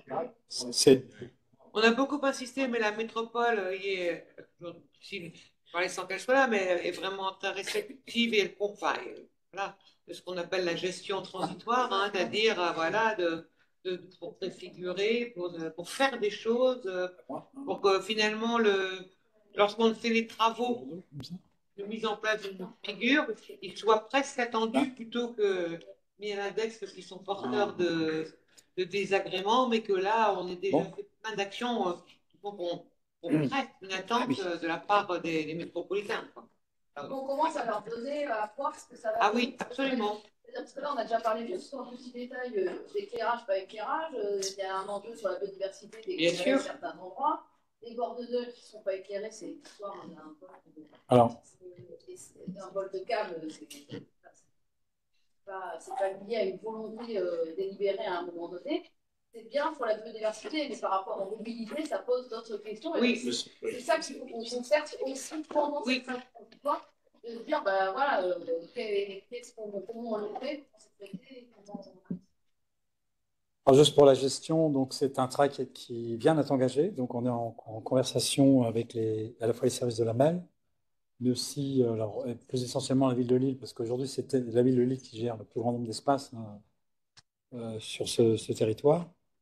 Je crois même qu'il gère une partie des espaces de Saint-André, enfin jusqu'à la Dole, puisqu'il y a des questions de cohérence en termes de mode de gestion. Et donc on est en conversation pour essayer de comprendre, notamment aussi avec les gens qui s'occupent de la citadelle, parce que la citadelle, il y a tous les milieux, finalement. Donc c'est de comprendre comment c'est géré, de rapprocher les points de vue entre ceux qui vont être les gestionnaires ultérieurement et les principes du projet, qui de toute façon sont pour l'instant quand même embryonnaires et qui vont être développés au fil du temps. Donc ça permettra d'avoir à la fois une culture commune des espaces qu'on cherche à régénérer ou à produire, et en même temps des coûts parce qu'effectivement, pour la MEL et la SPL, la question des coûts sur une durée de 25 ans, c'est une question, les coûts de gestion, une question essentielle. C'est très souvent la problématique. Aussi, c'est un dialogue entre nous, mais qu'on peut poser aussi à l'envers. C'est-à-dire que si on veut que des projets comme celui-ci se multiplient, les contraintes budgétaires des collectivités, elles sont toujours sur le budget de fonctionnement. Hein, voilà. Il faut qu'on trouve des méthodes et des moyens, voilà, pour que le projet réponde en tout point à ce qu'on avait pensé faire et en même temps minimise les coûts de gestion. De la même façon, l'on parle de frugalité qu'on comprend mieux pour l'investissement, hein, pour pouvoir récupérer des choses, etc. Il faut là inventer aussi une espèce de frugalité de gestion, parce que sinon, ce projet, pour la MEL, pour les villes, il est fait pour être répliqué, pour donner envie à d'autres villes, d'autres métropoles, etc. On n'aura pas un sou de plus parce que motif qu'on est pionnier, c'est pas vrai, j'en veux pas d'ailleurs. Il faut donc mettre au point des systèmes où la problématique de gestion soit vue dès le départ pour être la moins coûteuse, la moins impactante sur les budgets des collectivités par la suite, parce que sinon, ça ne sera pas répliqué, parce que tous les élus, quand ils vont venir voir ce projet, vont nous dire combien ça coûte par an. C'est le nerf de la guerre pour les collectivités. Donc, il faut inventer la frugalité de gestion. Voilà, mais avec l'inclusion de quelque chose, qui n'est pas aujourd'hui, d'autant plus qu'effectivement ces espaces sont considérés comme périphériques. L'idée, c'est comme ça redevient le centre quelque part. C'est toute la question de l'animation, notamment à l'adresse des scolaires, et toute la question du suivi écologique et climatique sur une échelle de temps plus longue, mais avec les outils qui sont... Voilà, et donc ça fait partie des coûts de gestion. Donc c'est aussi une définition de la gestion qui est un petit peu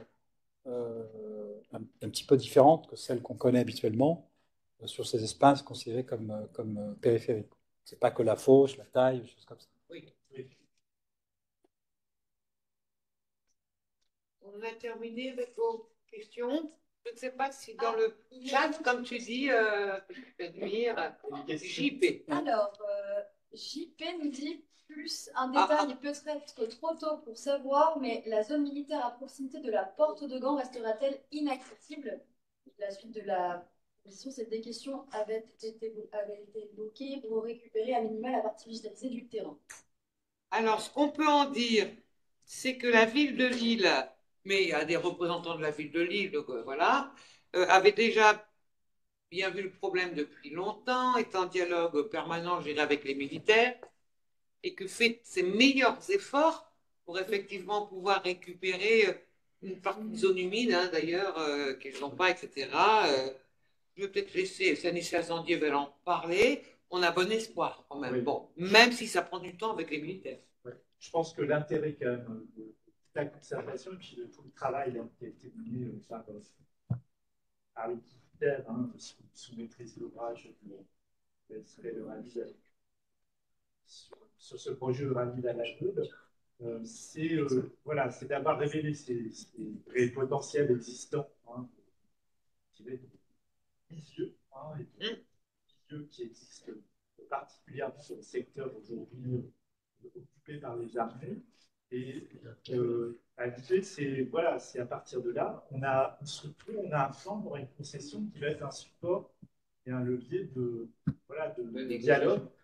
Mais quelquefois, ces milieux, ils ont peut-être intérêt à être peut-être pas accessibles au public, mais en tout cas versés dans le projet et donner à voir. Hein. Je pense que ça, c'est quelque chose d'important. Donc, l'idée, c'est, quand on parle de connexion, hein, on en a parlé tout à l'heure, hein, on a parlé de schéma manquant, mais donc c'est de mettre en place cette chaîne entre les différents espaces de nature, ces différents espaces qui jouent un rôle écosystémique. L'idée, c'est bien d'intégrer effectivement ces éléments. Alors, on ne pourra pas accéder partout, hein, on l'a dit aussi, hein, on a dit qu'il y a des endroits où on va protéger, mais l'idée, c'est quand même de pouvoir donner à voir et de faire en sorte que les promenades paysagères aussi que ce projet inscrit soit quelque chose qui soit assez naturel dans les parcours, dans l'expérience dans l'expérience de ce site qu'on n'a pas du tout aujourd'hui parce qu'on est vraiment coincé entre deux infrastructures, etc. Les sites que vous citez aujourd'hui, effectivement, au niveau de la porte de Gand, bon, on a un peu l'impression de se balader dans quelque chose qui n'est pas fini, quoi, et qui n'amène pas assez ses potentiels de progrès. Donc c'est là-dessus qu'on va travailler, c'est là-dessus aussi qu'il y aura des aménagements importants et des négociations, et des négociations dans le cadre de Rallye d'Alad. Une question pour rebondir sur le secteur de la porte de Gand, est-ce qu'il y a encore une nécessité de garder ce petit caractère routier au-delà de bon, est-ce que le travail est autorisé? Je ne sais pas si par exemple il faut garder un passage pour police, militaire, des choses comme ça, ou toute la zone pourrait être piétonnisée par exemple d'abandonnement jusqu'à le futur palais dessus. Je pense qu'on ne va pas faire la conclusion du récit sur ces mobilités telles que vous le dites aujourd'hui. Aujourd'hui, on a une structure, etc. En tout cas, il y a quelque chose qui va être spectaculaire à court terme. C'est que l'un des barreaux routiers qui sort de la porte de Gand et qui permet de rejoindre la Madeleine, en fait, on sort du vieux va être complètement désimperméabilisé et transformé en jardin. C'est ce qu'on appelle le jardin Gandhi, comme préfiguration. On parlait aussi de préfiguration dans le cadre de la refonte de la rue de Vaqueté, aujourd'hui qui va desservir le nouveau tribunal. Et du coup, là, on va gagner 2,5 hectares d'espace pour le redonner à la nature, pour le redonner à un jardin. Donc, déjà là, on va complètement apaiser un peu le dispositif au cap vert très routier aujourd'hui qu'on a sur ce secteur-là. On ira plus loin, je pense à la zone qui jamais plus loin fait, mais puis de connecter, et de se poser la question, de dire comment on franchit la porte de Gand, etc. Je pense aussi qu'il faut, c'est le raisonnement que Jacques Richard avait mis en place à travers cette réflexion quand même sur les routes, il faut pouvoir accéder chez soi, mais il ne faut pas que ce soit un lieu de transit. Et je pense que c'est un petit peu aussi toute l'idée et toute la démarche de la réflexion de circulation en étant à la grande échelle de ce périmètre de Rallye d'Alad. Et puis, c'est un peu un sujet par rapport au sujet du jour, mais je rappelle que les méthodisations sont importantes, permettent à des quartiers habités avec une chose d'habitation.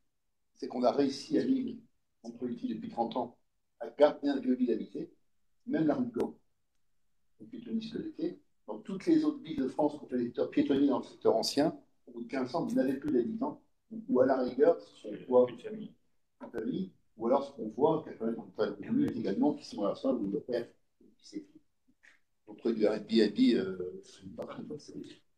ça, c'est très important. Alors que là, aujourd'hui, quand on avait fait la piétonisation de la rue de Gand, on avait fait un calcul une fois, ça modifiait les conditions d'accès à leur logement le soir de 2500 personnes. Ça paraît, hein, c'est quand on calcule autour. C'est immeubles et résidences, et auquel on tient. En plus, c'est ce qui fait la vie d'un quartier, ce qui maintient un peu ça. Oui, ce qui empêche les villes de se transformer en ville-musée. Enfin, voilà, ce qui veut dire que toutes ces coutures vont faire l'objet de grandes précautions. Oui, absolument. Mais je comprends votre... Ces coutures font l'objet de grande attention et elles sont consubstantielles, je dirais, au projet. C'est-à-dire qu'on ne peut pas... Le maître mot de ce projet, c'est continuité. Donc, on ne peut pas considérer que toutes ces coutures sont non essentielles au projet. Elles sont dans la définition même de l'objet. Bon, après, on est à l'échelle d'un plan guide, donc sur lequel la question spatiale est importante. Mais c'est aussi toutes les thématiques qu'il faut développer en dehors de la spatialisation, même si on vient déjà à une spatialisation, et c'est vraiment le principe. Ensuite, on va passer à des schémas secteurs qui vont détailler, et ensuite, il y aura des maîtrises d'œuvre. Donc, sur lequel il y aura des avant-projets, des projets, et ensuite une réalisation. Donc, on a une mécanique qui est, on espère, la plus rapide possible, mais qui quand même va prendre un peu de temps. Et donc là, on est vraiment quand même dans les grandes intentions, même si elles sont un peu spatialisées, ça reste les grandes intentions. Il y a d'autres questions en ligne. C'était une question. Tu voulais lire? Non, c'était la question. Je relance parce qu'on a eu juste quelqu'un. Non, c'est clair. Claire? La réponse pour la porte de voix est claire. Pourquoi on ne les voit pas à l'écran, les questions? J'en saurais plus. Ah bon, d'accord, ok. Mais toi, tu vois très Moi, bien je tous vois. les gens qui posent une question pour les relayer. D'accord, donc on On soit n'a pas un loupé. peu, on ne mette pas quelqu'un à l'écart. Non, on n'a pas loupé de questions. Et donc, il y a d'autres questions? Non. Ok. Oui. Ok. D'autres questions dans la salle? Non, pas du coup. Merci pour votre Je présence. vous remercie pour votre Merci à vous. présence, vos questions, vos participations. Et à bientôt pour d'autres concertations dès lors que le projet va devenir opérationnel. Il y a juste un petit truc entre les deux. C'est un accord du Conseil métropolitain, une délibération, etc. Mais voilà, ça ne saurait tarder. Merci. Voilà. Merci à.